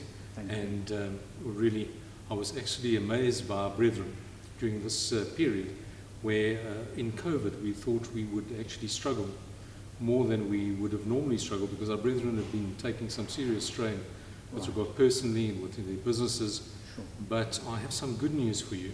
Oh, absolutely. That despite Wonderful. the struggles that we've had with the COVID, we've managed this year to raise 15,000 Rand, which we are going to donate to the Spring Ball to support the event, which I must tell you is higher than the year before COVID. Wow. So I want to thank all my brethren. I know it's been tough, but I've seen them put their hands up, and I've seen them support my calls for supporting the Spring Ball, and it's been an absolute pleasure. As the #1 Lodge, we've got such a proud history, and our brethren will fight on keeping the lodge going. We're going to have to change during COVID, but this is one of the changes, and it looks like it's going to be here for years to come. So we'll be online, we'll be supporting you as much as we can, certainly as the #1 Lodge. Worshipful Master, We most sincerely thank you on behalf of the Provincial Grand Master, Right Worshipful Thomas William Hardiman, and his Provincial Grand Lodge officers, as well as the Grand Lodge of South Africa. We thank you most sincerely for that generous contribution for our fundraising efforts and endeavors. On a slightly lighter note, we look forward also to next year, where you'll also double that amount, most likely. We certainly hope so. We certainly hope so. And I know that a lot of hard work goes into these events, particularly by Provincial Grand Master and by the Grand Lodge. This just isn't easy, and I see them working tirelessly behind the scenes. And honestly, they have our full support from Lodge de Goede Hoop. Thank you so much. As Lodge de Goede Hoop will be going into its sesquicentennial anniversary, if I may put it that way, in 2 years' time. We wish you well, everything of the best for the future, and thank you so much for making the time to be here. Thank you, God bless, and all the best to you, your brethren, as well as your families. Thank you very much. Thank you very much. We're looking forward to our 250 years, and again, absolute pleasure to be here. Thank you. Thank you, Marco Petroni, for your 500. Can you hear this? It's happening all over the country. People are throwing money at this. Pledges are coming in quite fast. We're looking at a 60,000 rand at the meantime, which is brilliant. This COVID has hit us hard, and with this virtual spring ball, we had to change the whole idea from everybody in beautiful frocks, the lady dressed up to the nines, guys in bow ties, very sweaty, dancing, enjoying the evening, and here we sit tonight with a COVID-type virtual spring ball. We look at Worship Brother Jan Venter has given us 500 rand. We're looking at Right Worship Brother Brian Rousseau, 1,000 rand. Thank you very much. We're looking at Right Worship Brother Alan van der Favor. He's the Assistant Grand Master sitting way up in Johannesburg, Gauteng. 1,000 rand. Thank you, brother. Right Worship Brother Keith Hutton. He's the Provincial Grand Master in the East, not the Eastern Division, it's in the Eastern Cape. He's given us 2,000 rand. Thank you, Brother Hutton. This is where we're going. Then, of course, there's the widow sounds of vroom, vroom, all these motorcycles happening all over the country. A grand amount of 10,000 rand. Thank you very much. Bring those bikes. Let them roar here. Next year, when we have the spring ball again, we'll have you inside the hall and let you rev those big bicycles of yours. It'll be wonderful. Claremont Lodge, thank you very much for your 5,000 rand devotion. Then there is the Lodge Marina. Brother Raymond, thank you. 2,000 rand. We need every little cent we can find. Let the pledges come in. Lodge Cape Town, 9,000 rand. That, of course, was Right Worship Brother Lodge. Brian Rousseau's lodge, thank you. You really got them agitated, got them there to do something. Right Worship Brother Tony Alsebgeest, the Provincial Grand Master of the Irish Constitution, has given us 1,000 rand. Thank you, Brother Tony. Great. It goes for a good cause. Let's keep it going. Lodge Prince Frederick. Now that, of course, is the lodge of the Provincial Grand Master of the Northern Division, and also the father of the guy actually holding the camera in front of me. His lodge has given us 5,000 rand. Thank you, my brother. This is how we go. The Northern Division from the Provincial Grand Lodge has given us another 5,000 rand. Keep it going. Start of the rand. 3,000 rand. And so we go on. Lots of money come in. Don't be left out. Make sure your pledges come in very fast. I'll read them. Let me not embarrass you. Thank you. As Freemasons, we are truly blessed to have the fantastic Lodge de Goede Hoop Temple to call our own. It is a truly magnificent Masonic structure in the heart of Cape Town with Table Mountain as a backdrop. We're now going to take you on a brief walkthrough of this historic building with none other than the past Grand Master of the Grand Lodge of South Africa, Most Worshipful Brother Jeff Edwards, OSM, who has an almost encyclopedic knowledge of this magnificent building, who will be your guide tonight. Over to you, Jeff. I must say I'm much looking forward to this. I'm always delighted to tell people about our beautiful temple. The Goede Hoop Lodge was formed in 1772 and is in fact the oldest acting Masonic lodge in the Southern Hemisphere. In 1802, this temple was consecrated, and that is similarly the oldest active Masonic temple in the Southern Hemisphere. It plays a very special part in our history, and certainly it plays a very special part in the history of South Africa. So it's a real pleasure to be able to tell you more about it. When we look at the lodge was founded at the time when there were only 1,000 houses in the whole country. And the temple which we are touring today is on the same grounds as the Houses of Parliament, but they in fact were built some years afterwards, and the first Parliament was actually held in the boardroom of the Khuruhup temple. The key players in the building of the temple, and that was Thibault, who was the architect, and I heard described earlier today as the greatest architect in the history of South Africa, Anton Anrieth, who was the sculptor, and the builder was Skutta. This particular statue is called the Figure of Silence, which many of you will be familiar with, and that in fact is an original Anrieth. It's very beautiful, and it's typical of the type of work he did. And if you have a look at it, you'll find that it's actually secured to the wall, because by the nature of the material used, it would crumble if it wasn't. I think let's go across and have a look at a couple of other Anrieths. This is all part of the original temple, and this door, this beautiful door, is typical of the type of materials that they used in the day. I mean, look at the width of it. It's solid wood. It's absolutely beautiful. In here, this is what we term the Chamber of Meditation, and the statue that you see here is the slain Hiram Abiff. If you go into researching Freemasonry, he's a very prominent player, and we've made all sorts of stories about Hiram Abiff. And the middle chamber is also a very special place. This is also part of the original building. So this goes right back to 1802, and the statue in the background is the figure of grief. You will be able to see it, a mother consoling her child after the loss of the husband. And that is the last of the Anrieths that still exists in our temple. This is the original entrance area, and if you notice, it's got a very interesting stippled effect on the walls.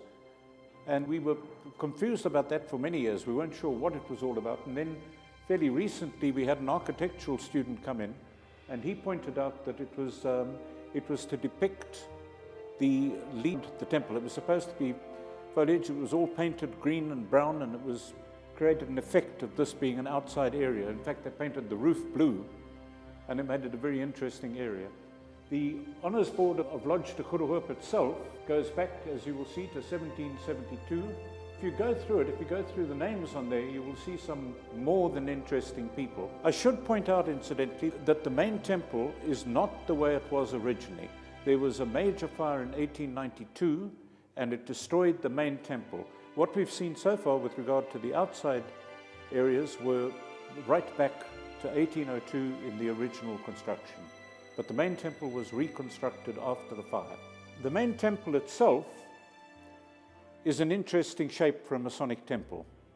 It's long, it's narrow, but it's based on the exact dimensions of the inner sanctum of King Solomon's temple in Jerusalem.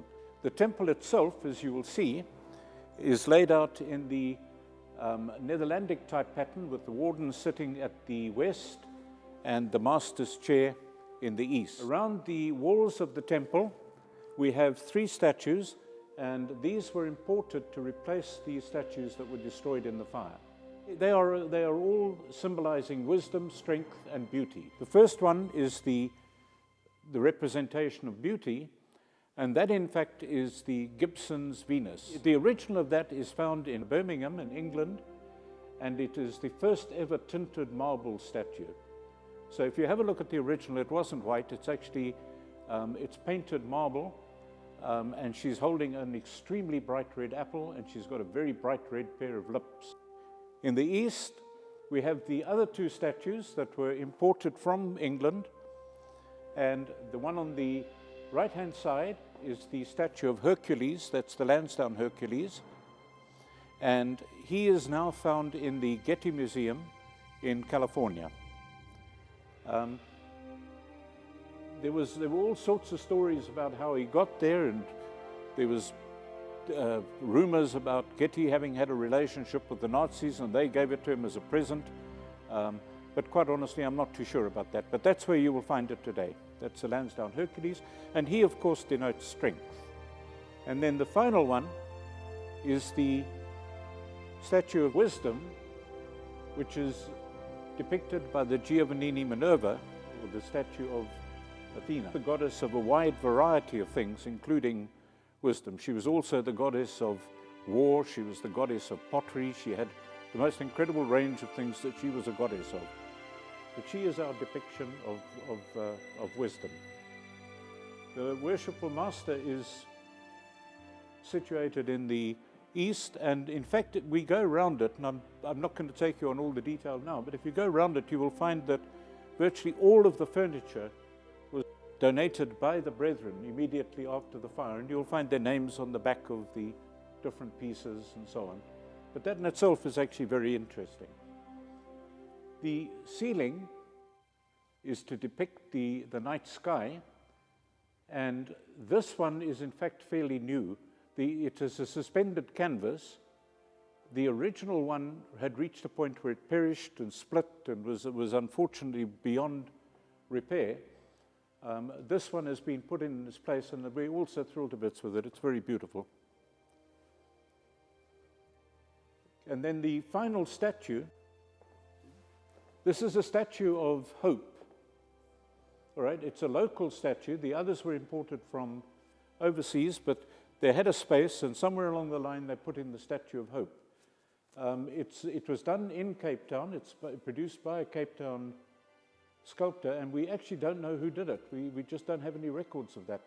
But nonetheless, it would have been shortly after the others, and also plays a very real part in our history and in our symbolism. Now, Hope holds the anchor, and you'll see all around the place. And in fact, she appears in various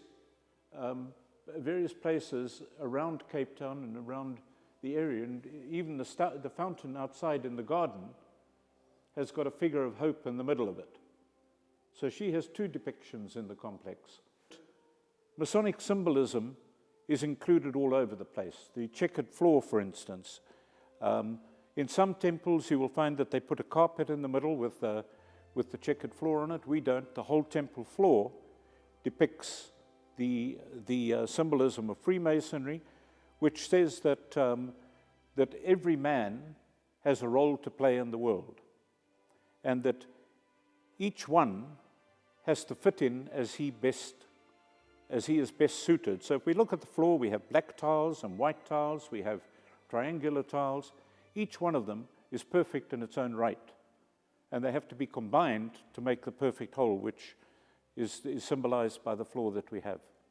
There are many more symbols of this type that we could explore, but our time today has unfortunately come to an end, and I just want you to know how much we've enjoyed spending the time with you, and we sincerely trust that you found it of value and that it's inspired you to come and spend more time with us again in the future.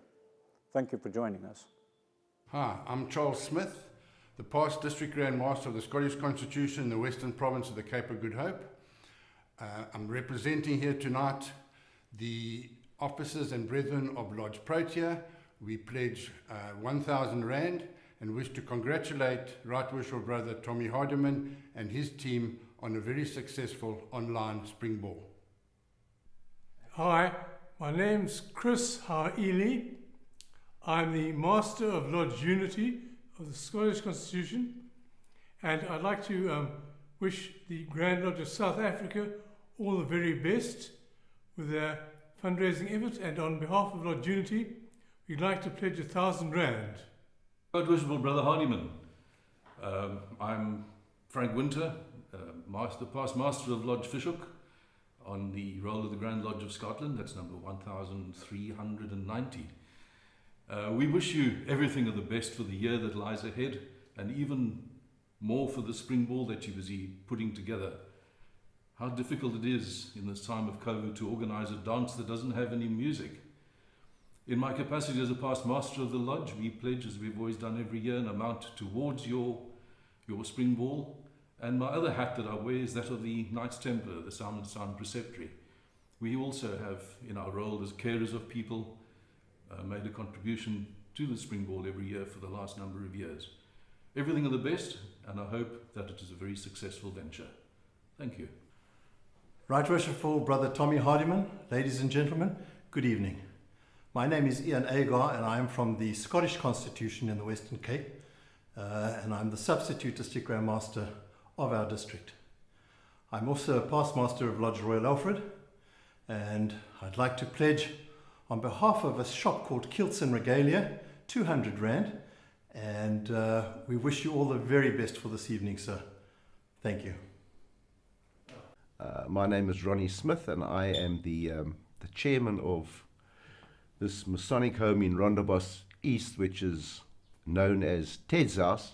Are supported by everybody, but in particular Ted's House would be supported per se by Lodge Hiram, which is a Freemason lodge. A huge word of gratitude must go to Worship Brother Ted Surgeon right at the beginning. This house was started in 2001. Myself and another chap by the name of Rod Potter have been involved in the management and running of this home for the last 9 years. A little bit of history about Ted's House is that it came about from an English Freemason, Worshipful Brother Ted Surgeoner, who stated in his will that in his passing the home itself should be used for people less fortunate who cannot really go out and pay outside rentals. And since that stage it was handed over by the English Constitution to the South African Constitution. 6 residents in total, each with their own room and obviously enough bathroom and toilet facilities for each one, a communal kitchen, lounge, and the residents themselves have company, which is very important, and live in a very comfortable environment. Yes, I've been here for about, say, 18, 20 years, around about there. I've been a long time here. I'm rooted. I don't move around and have to move anymore, and that was a great help for me. Honestly, I must really tell you. That is what our function is, to make sure that the smooth running of the home and the well-being in particular of the residents. As you go, you know how much cost for a room. It costs a lot of money. So to stay here, it's a benefit and it helps a lot. And we do get along in the house most of the time anyway. You can imagine sometimes it's maybe a little bit difficult for 2 people to live together, but when you have to look after 6 people, your hair goes a little bit whiter, but that's all part of it and fun, and we love it. And I think they enjoy us and we enjoy them on our monthly meetings and the little bit of fundraising events that we try and have in between. The 2 of them, they come here once a month and we get together and they chat about things and ask how we're doing and what's happening. I mean, sometimes we get a braai and so forth. And they do take care of us and they're trying their best. In the tough times they do. We all have our ups and downs and things like that, but we try our best. And now with the lockdown, we also keep our distance and stuff, wear our masks and all that kind of stuff. And sanitize, oh, don't go there. You sanitize, so I will be vanished one of these days. Not lockdown, you know what is this house arrest? Oh my goodness, it's eat, wash and sleep, eat, wash and sleep, it's all we must do. Unfortunately, this year, due to the COVID pandemic, that there was no spring ball as such, which is the main fundraiser for the Masonic homes. It is with this money that the homes are subsidized with regard to the rentals, with regard to electricity and all the expenses. It is a concern because while there's no finance coming in, we need the finance man. And we trust in God for good things. And when everybody's struggling, things are so expensive. So any form of donation, I can assure you, is well managed by the committee and will be greatly appreciated. The thing we all need is support and we all need help but my focus is, to love one another, to care, to give, to share, to love and things like that because God is good. Any form of donations will be welcome. A great deal for us will be a great help in any form. And thank you so much for being here. Love you guys.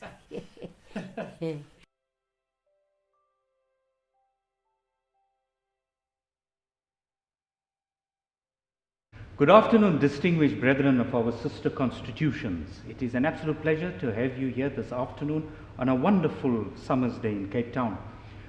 We have here with us the representatives of the English, Irish and Scottish constitutions. South Africa is a unique context where 4 constitutions work and labour side by side. This is our 46th annual Spring Ball fundraiser and a historical one that has been unlike any other during the COVID context. One of the most important things that Freemasons, not only in South Africa but elsewhere in the world, want to understand and know, how has this relationship with the constitutions been over a period of time? Has it been convivial? Has it been reciprocated? And how do we work with one another?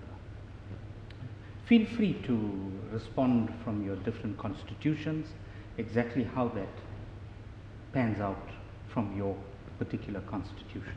Okay. Well, firstly, it's nice to be here. Thank you. Very proud to be a part of this very unique initiative. My take on how we've ended up with 4 constitutions in South Africa. History tells us, if we go back to the 18th century, the Cape Colony, as it was called in those days, was thriving. Cape Town was a very, very busy port. There were ships arriving at Cape Town from all over the world to trade, but they were also carrying people who wanted to settle in the Cape and start new lives. Now, obviously, amongst those people, there were many Scottish, English, Irish, and Welsh people, some of whom were obviously Masons. Likewise, many of the various ships' crews were Masons. Sure. It's amazing how that hasn't changed over the years. No. Everybody still wants to come and retire. So what I was going to say very briefly is that in those days, the only lodges that were in operation were the lodges that fell under the Grand East Netherlands. Netherlands. Okay. Right. So when you had English Masons attending a lodge where the workings were done in Dutch, it was very, very difficult for them to understand what was being said. And I think that inevitably that led to the emergence of English-speaking lodges. And I think if we look at the situation today, that's why today we have the 4 constitutions operating in South Africa. Right. Brother John? I think from that we have benefited today, and it has added a true meaning to Freemasonry in that we accept all faiths, all classes, and in that way I think we are able to personify what Freemasonry is about. We are able to join together, and I don't think at any time do we believe that there's competition between us, but rather collaboration. And it has added a new meaning to Freemasonry, to all of us that live in this part of the world. And today, at an occasion like this, we are able to come together and think about a wonderful initiative, and an initiative which we believe in the teachings of Freemasonry. The cornerstone is to make a difference in the community in which we live, society in general, and to leave the world a better place. And I think the initiative of the Masonic homes personifies that. And as, yes, we're from the English Constitution, but as far as we're concerned, we're from the Brotherhood of Freemasonry. Well, Brother John Ackerman, you've put it very succinctly, and you've gone to the nub or the marrow of what Freemasonry is all about. The Father of God, under the Father of God, the Brotherhood of man, irrespective of race, belief system, class, and so on. And you've touched on something important about there being no competition in the different constitutions. But what is important also is, how have you, in your constitutions respectively, the Scottish, the Irish, Brother Etienne, Brother Dave, how have your districts, as they are referred to in South Africa, managed in the COVID context? Firstly, with brethren, your meetings, and then secondly, have any been in any way affected by it, and how has it been managed? I think maybe if I can, we got a directive from the Grand Lodge of Ireland that we are not allowed to have any meetings in this time. Right. That has changed now over the extent of the time that we were under this lockdown, and it was given to the provincial Grand Masters of each constitution to use their own discretion in this regard. So I don't think that we'll feel the brunt of this in this year still. I think we'll only start reciprocating that or feeling this in the next year as the numbers come in or as the members get to meet again. Sure. And I think this is a good way of where the members that were actually very busy in Freemasonry, they will be very much cemented, wanting to come back. And those that were on the fringes, not participating so much, I think they will either feel that they need the brethren more so, because absence makes the heart grow fonder sometimes, but it also makes the heart grow yonder. So hopefully the first one will be the prevalent one of the hearts grow fonder. And you know, sorry, John, unlike other countries in the world, many of our brethren have suffered financial hardships. Many have lost their jobs. Right. Many have closed their businesses, many of which will never open again. Sure. So it hasn't been easy. But from a Masonic perspective, what really saddens the brethren is how suddenly and cruelly something that means so much to them could be taken away, albeit temporarily, I hope. Yes. And while the brethren are very, very keen to get back into lodge, they do understand that there's a process that needs to be followed. We can't think about resuming meetings until such times as we can do so safely and in a controlled manner. Hopefully February, March next year, if the infections, the COVID infections show a downward trend and we have a safe and effective vaccine, maybe by February, March next year we can think about going back. But I think all the constitutions are on the same page in terms of that. Absolutely, one has to also consider the regulations and the law and so on to be factored in, things like that. Social distancing, the buildings, the temples, how does it work and so on. Brother John, on your side with the English Constitution? COVID, I think, has taught us, all our members, our lodges, the gift of life. It's given us time to sit back and really consider the precious gift of life. And in that way, the way our members have been able to reach out and do the most simplest things to help their fellow brethren, to help their families, to help those in dire needs, food parcels, just going to shop and do the shopping for a brother or family that is unable to do that.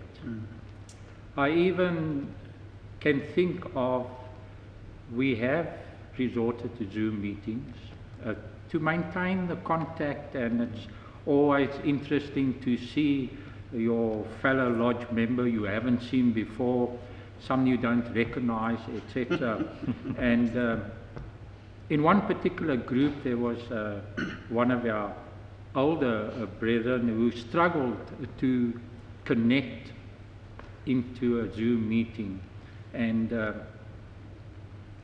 there was a knock on the door one day, and there was a person standing with a box from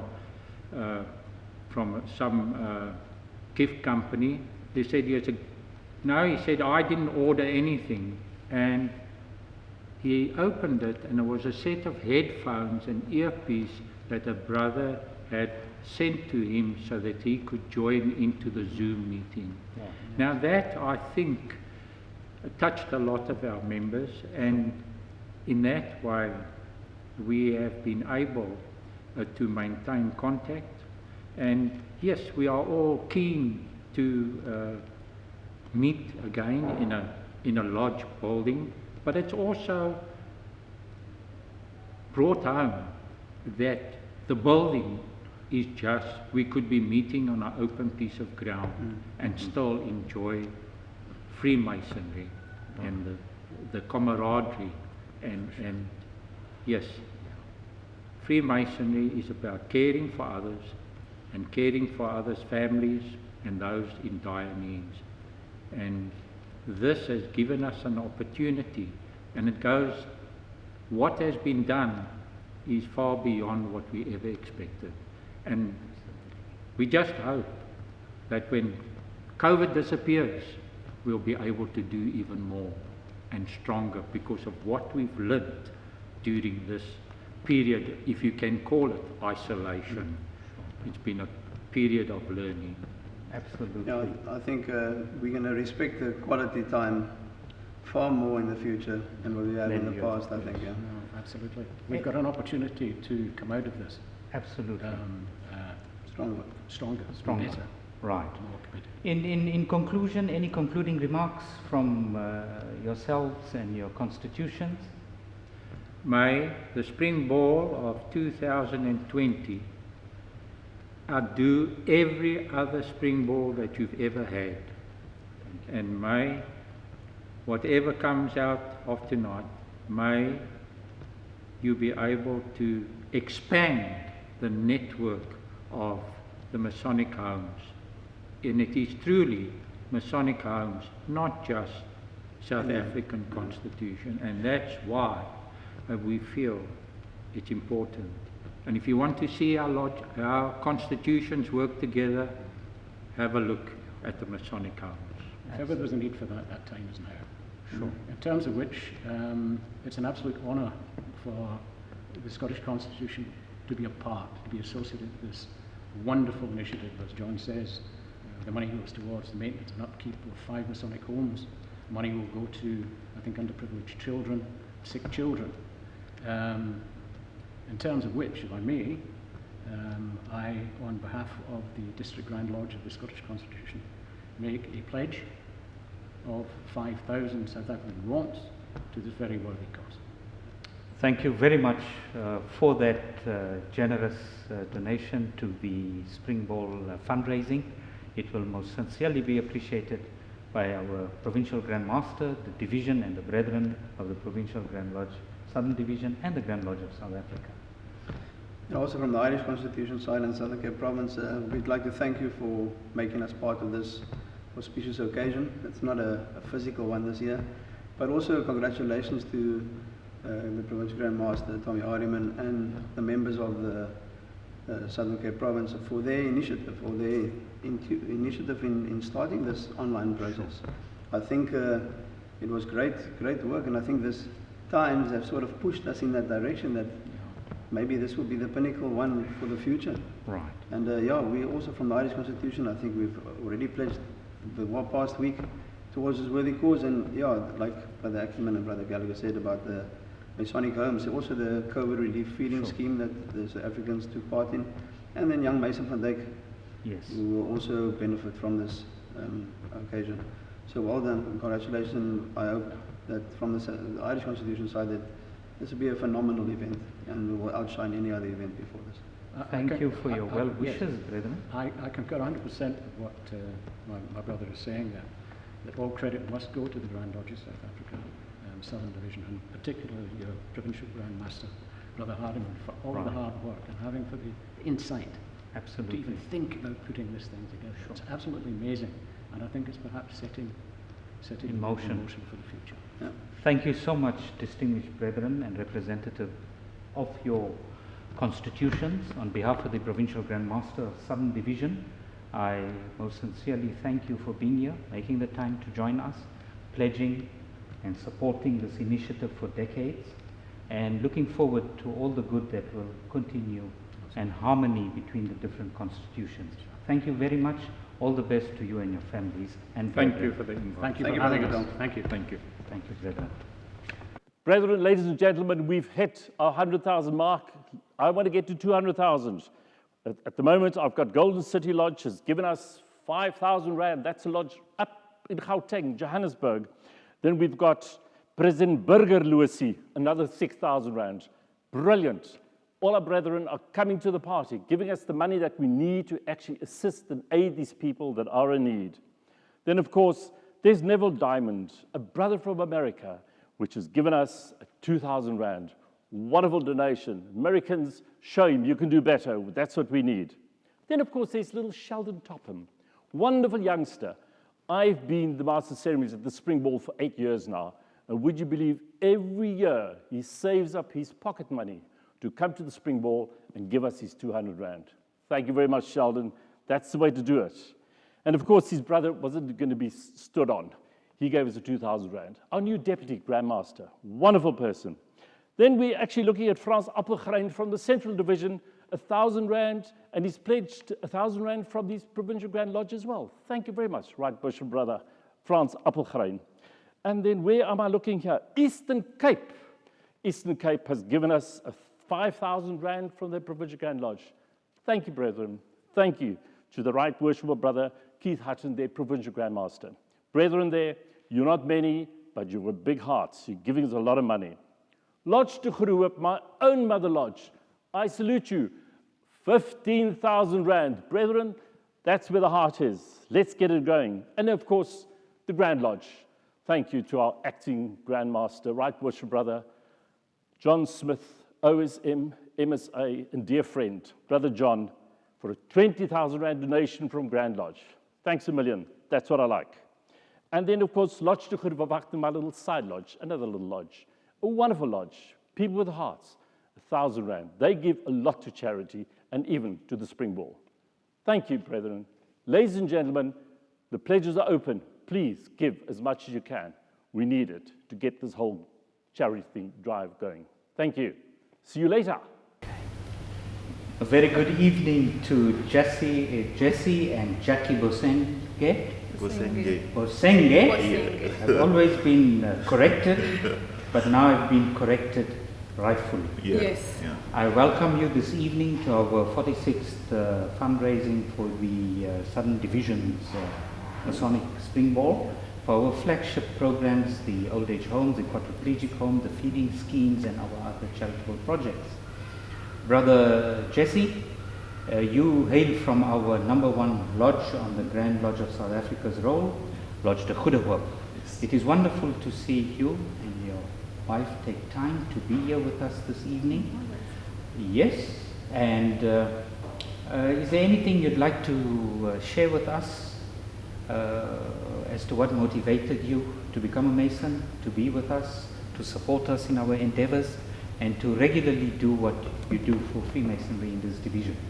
Well, what motivated me in the first place was, I would say, I came out of a Masonic family. My grandfather was a Mason. My father is a Mason. And I am the third generation, basically. Fabulous. So he came to visit the country sometime. He was actually in this temple while he visited. And we had a short chat, me and him. And I expressed to him that I've always been fascinated about Freemasonry and the Brotherhood. Right. So I told him that I wanted to become a Mason.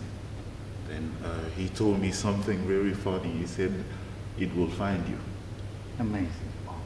And 2 weeks later, That's what he did. That's how it happened. Yeah. And 2 weeks later, somebody proposed me to join Freemasonry. That's how I ended up. I got to Lodge de Goedehoop.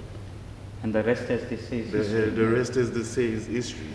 So how did Jackie adjust with your 2-week decision? It was at the start of our relationship. It was at the beginning, yes.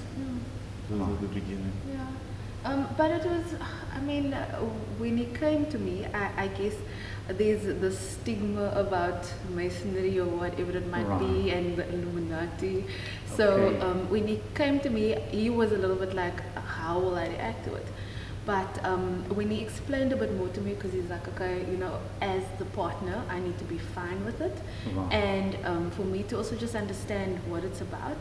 And then it sounded really good, just what it does for the man. It takes him away from the home for a bit, but, it's for a good reason. Sure. And have you seen a marked difference in him as time has gone on, as a Mason, in his everyday interactions with yourself, his work and so on? I think it's, I don't know how to explain it, because it's just there, it's who he is now, you know. He approaches life, I think, a little bit more calmly, I guess. I don't know, something is just a little bit more enlightened in him. So, you know, like you have a broader mind, Sure. you know, it's not just the situation of now, it's thinking about it a little bit, I think, better or broader, like I said. And yeah, like I feel like Jess always had that in him, you know, he had raw talent, I guess. So with Masonry, it brings him a very, you know, like more focused, Sure. you know, like you're paying good attention to things.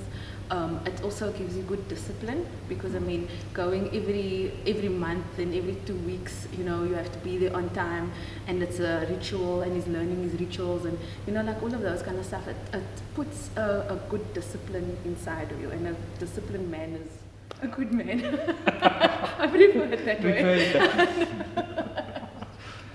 All these wonderful things that you are sharing on this journey as Jesse is going along on his Masonic quest, and time as a third generation Freemason, which is something remarkable to share with, and something outstanding for us in this division, to be honored to have a brother such as Jesse with us. Jesse, is there anything else you'd like to share with us before we conclude, and share with the brethren as well, who will be watching this with us on this very historical occasion in the COVID-19 context, something we never envisaged? I think, like any challenge we meet in life, you know, we as Mason, we are taught to kind of transform it and bring the best out of the situation. Sure. You know, even though this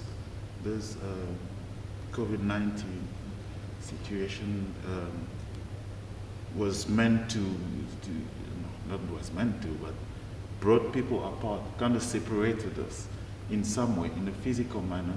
But we found other ways to, you know, to stick together.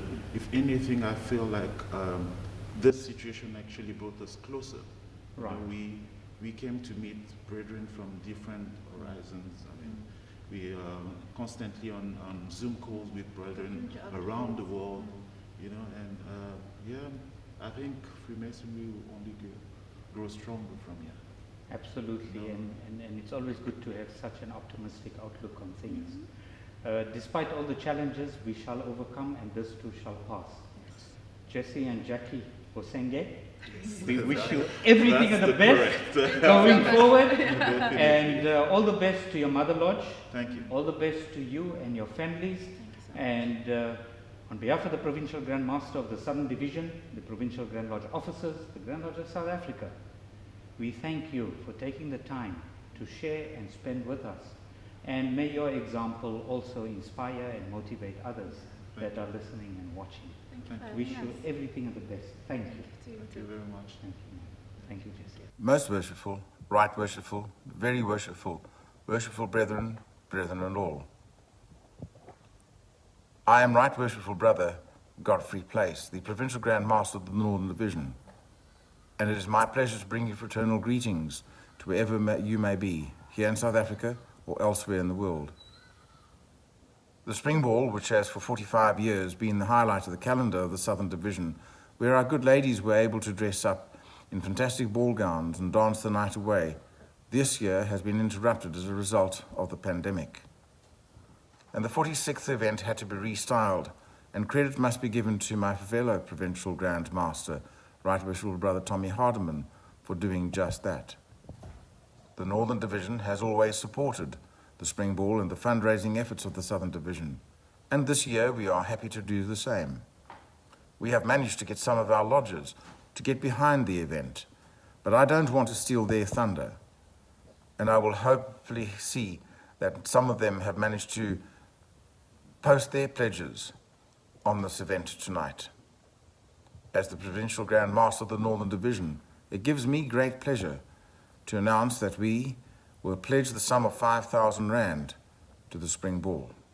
We wish everyone well and congratulate you and your team on a wonderfully successful event.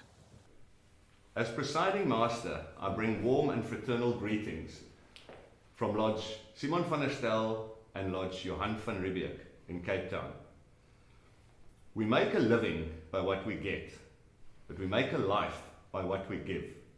This is a perfect opportunity for you to pledge and bring great joy and happiness for those who need it most. It's only a pleasure to do this pledge to the Right Worshipful Provincial Grand Master towards the Spring Ball for this year. And hereby we pledge 2,000 Rand between Johan van Riebeeck and Simon van der Stel, and we're challenging all the other lodges in South Africa to equal or better whatever they can do. Hello everyone and welcome to the live stream. I know you are here for a reason, because you're a good person, and we are donating to a worthy cause. I'm Shen Winberg, and I'm so happy to play a little supporting role in this worthy cause, in supporting the Provincial Grand Master, Tom Hardiman, the hardiest man, in this online fundraiser event in support of so many worthy causes, as I said. Please, guys, donate generously, all right? And I'm going to play you a couple of songs throughout this event. I'm going to start with a little mashup, seeing it was just Heritage Day. I'm going to do a little remix of Johnny Clegg. And yeah, so I'm here in my studio in Sea Point, Cape Town, broadcasting to you guys. So thank you so much for tuning in. I actually grew up in Limpopo, in a very rural area. So I grew up with African music surrounding me. So in my own songs, I'll play you a little bit later, one of my own songs, but I love the African vibe, you know, and inserting that into the covers I play and my own songs, as I said. So please enjoy. And I've got a little cognac here. I hope you do too, seeing as this year we actually can't meet face to face. But hopefully next year's ball, the gala, will go smashingly well with all of this COVID out of the way. So cheers, there's to you. And here's a little song.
searching for the spirit at the grey heart. I see the fire in your eyes.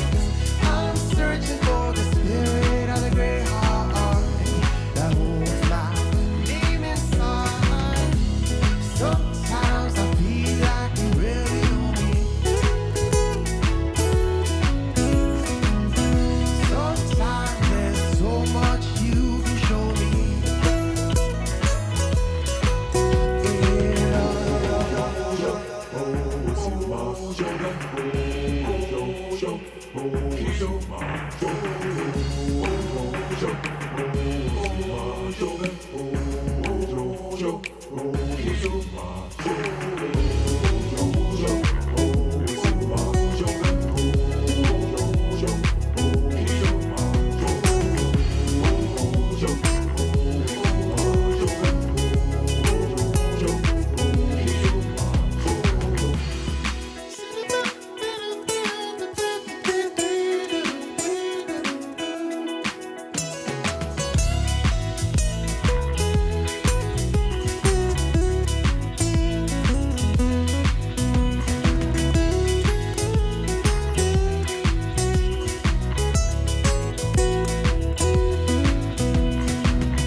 Searching for the spirit at the grey heart.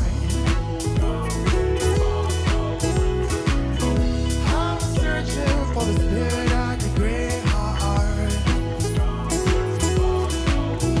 Oh Lord, Lord, yeah. Da, da, da, da, yeah.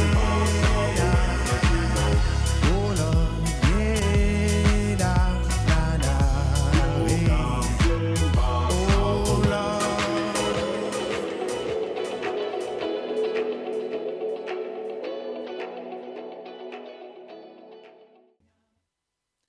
Well, I hope you guys enjoyed that. So we're going to take it over to someone else now, and I will see you later. Cheers.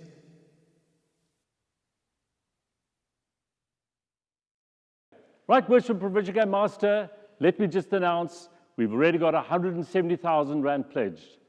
Ladies and gentlemen, brethren, let's not stop. Once the show is done, we can still donate.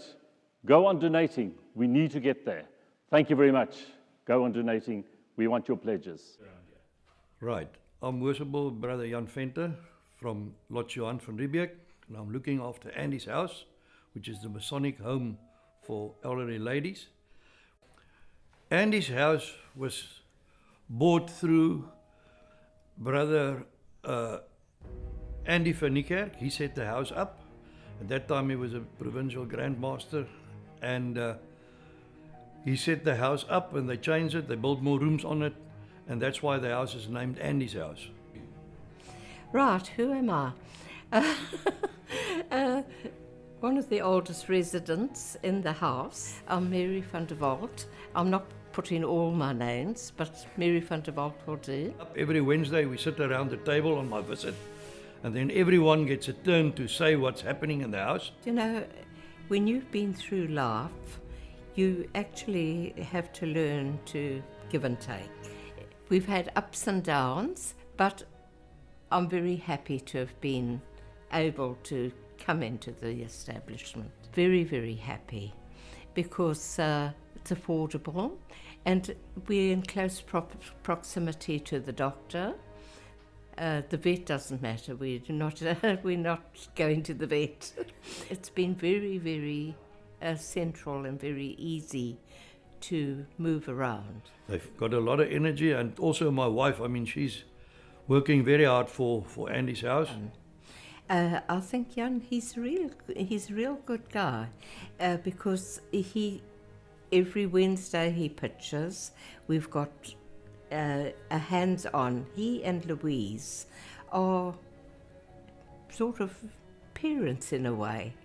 They don't spoon feed us, but they are there for us. Yeah, I've learned a lot from them, and I'm always open to learn more from them. The way they behave and the way they treat each other with respect, that's very important in this house. And as you all know, the Masons are all making a fundraiser for the Masonic homes, which is very difficult in these times we're in now. but we hope everyone will contribute. Well, I know it used to be very successful, and I do wish that anyone who wants to contribute is going to be able to do it, because they are looking for extra funds. It's a lot of money to keep all the Masonic homes running every month, the electricity and rates and taxes and all that, and to keep the places in a good order. So we need assistance from each and everyone who can help us financially. And you know, the Masons have really been outstanding. So I think from that point of view, you know, it's sterling work that they do. We believe in supporting your community. It's only, you do it for the love of the people. Myself get nothing out of it except satisfaction. Well, paper money, be it red, be it blue, or what, even if you go brown, it's fine. We accept, please. Thank you. So everyone outside, we would like your contribution to come through and even do a pledge to the Spring Ball. Come to the house. You're welcome anytime. If you want to stop here, do a donation.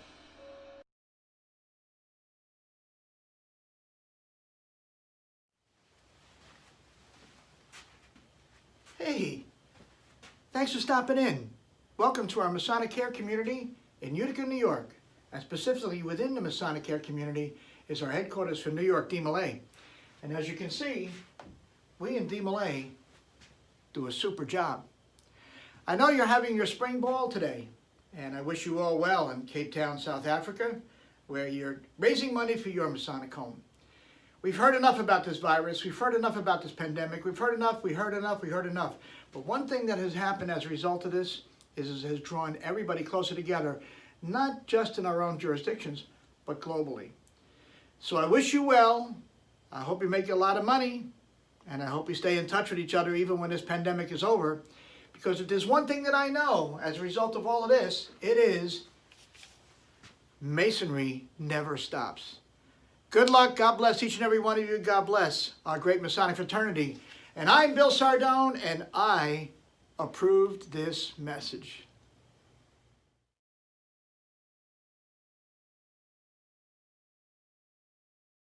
And now, before closing, I'd like to focus on two very important people tonight who have captured the imagery for this event. Gareth and Amy Place specialize in photography and in filmmaking, and they have poured their energy into capturing the many video clips that you have seen displayed tonight. Gareth and Amy, I want to thank you for your professionalism and your patience in seeing this project through to the end, which has certainly not been without its fair share of challenges, has it? It has been my pleasure and my privilege to have worked with you both. Thank you most sincerely. And now I think it's time to cross over to Quibus and see how generous all of you have been with your pledges this evening. Quibus, over to you. Right Worship Provincial Grand Master, could you believe it? 179,000 Rand we've got already. Ladies and gentlemen, brethren, do not stop. You can go on pledging once the show is finished. Don't stop. We need the charity. We've got a lot of, it's going for a good cause. Let's get it going. Thank you very much. It has been said that giving a speech or running a show such as this is like having a love affair. Any fool can start one, but it takes great skill to end it. And the end is here. I'd like to thank our two main sponsors tonight, Louis Krige from African Dreams and Sales Driven International. Thank you to Most Worshipful Brother Bill Sardone, the Grand Master of the Grand Lodge of New York, for his guidance and for paving the way for Masonic events such as this. Thank you to all the doers, those who pledged and donated. Without you, this would have all been in vain. And of course, we cannot go home without offering a blanket thank you to all those who played a role in making this event a reality. We've achieved so much today, but while this event comes to an end, our work does not end with it.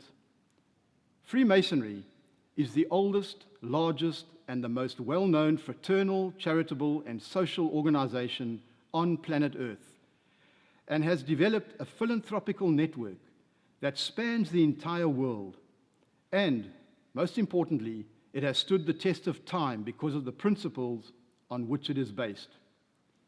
And so, I put it to all the men watching today, that if after these events you would like to know more about Freemasonry in South Africa, then please visit the Grand Lodge of South Africa website at grandlodge.co.za, or wherever else you are in the world, there will be a Masonic lodge near you with members who will be more than happy to help. And who knows, that could be your first real step to a rewarding Masonic career. I thank each and every one of you for the success of this online spring ball, and I wish you all well and Godspeed in these troubled times that we've been experiencing all over the world. So from me, the Provincial Grand Master, and all the members of the Grand Lodge of South Africa, thank you, and bye for now.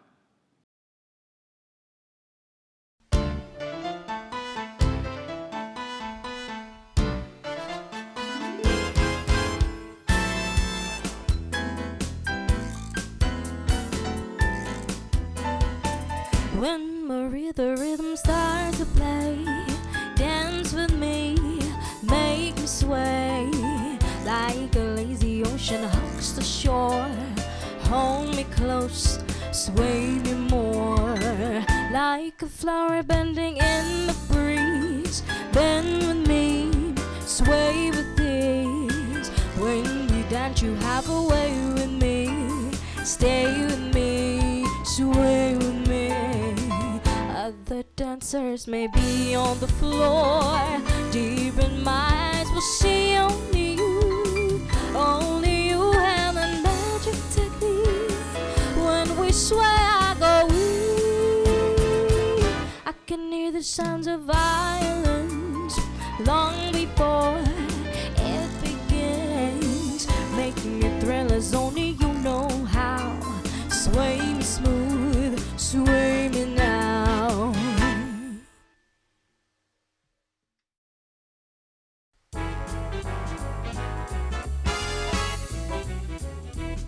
If you ever plan to motor west, travel my way, it's the highway and that's the best. Now get your kicks on Route 66. It winds from Chicago to LA. I say more than 2,000 miles away.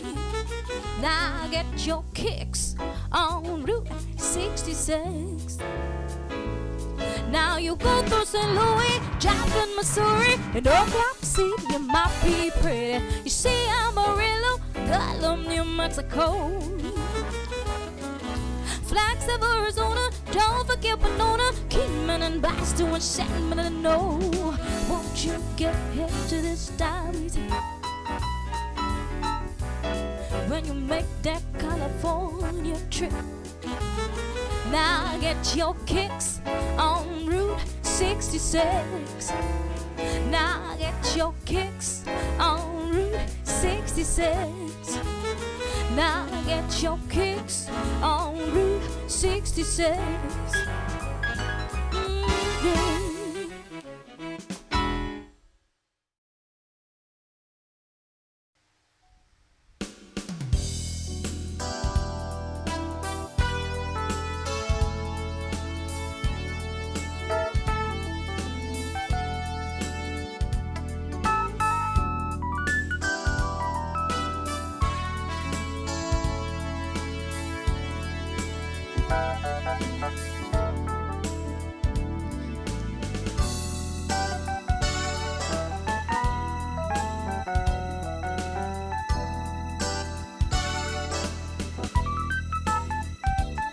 When somebody reaches for your heart, open up and let it through.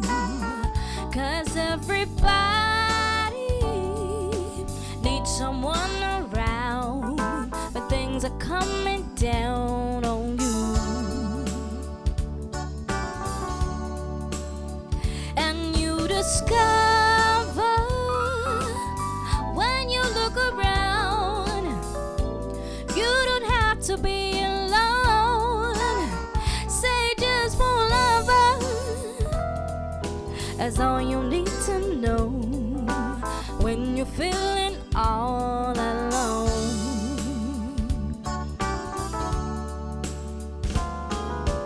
You might need somebody, you might need somebody too. You might need somebody too. You might need somebody, you might need somebody too. Yeah, you might need somebody too.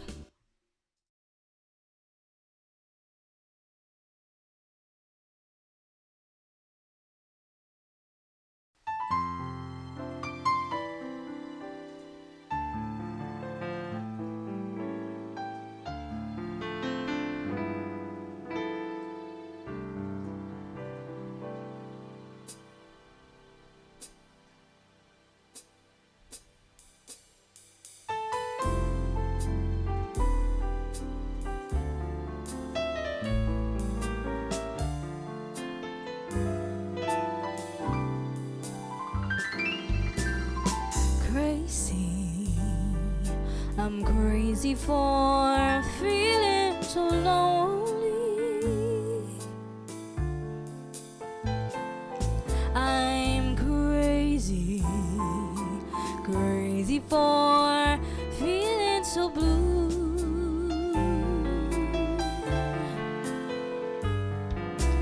I know you love me as long as you want her, and then someday you leave me for somebody new.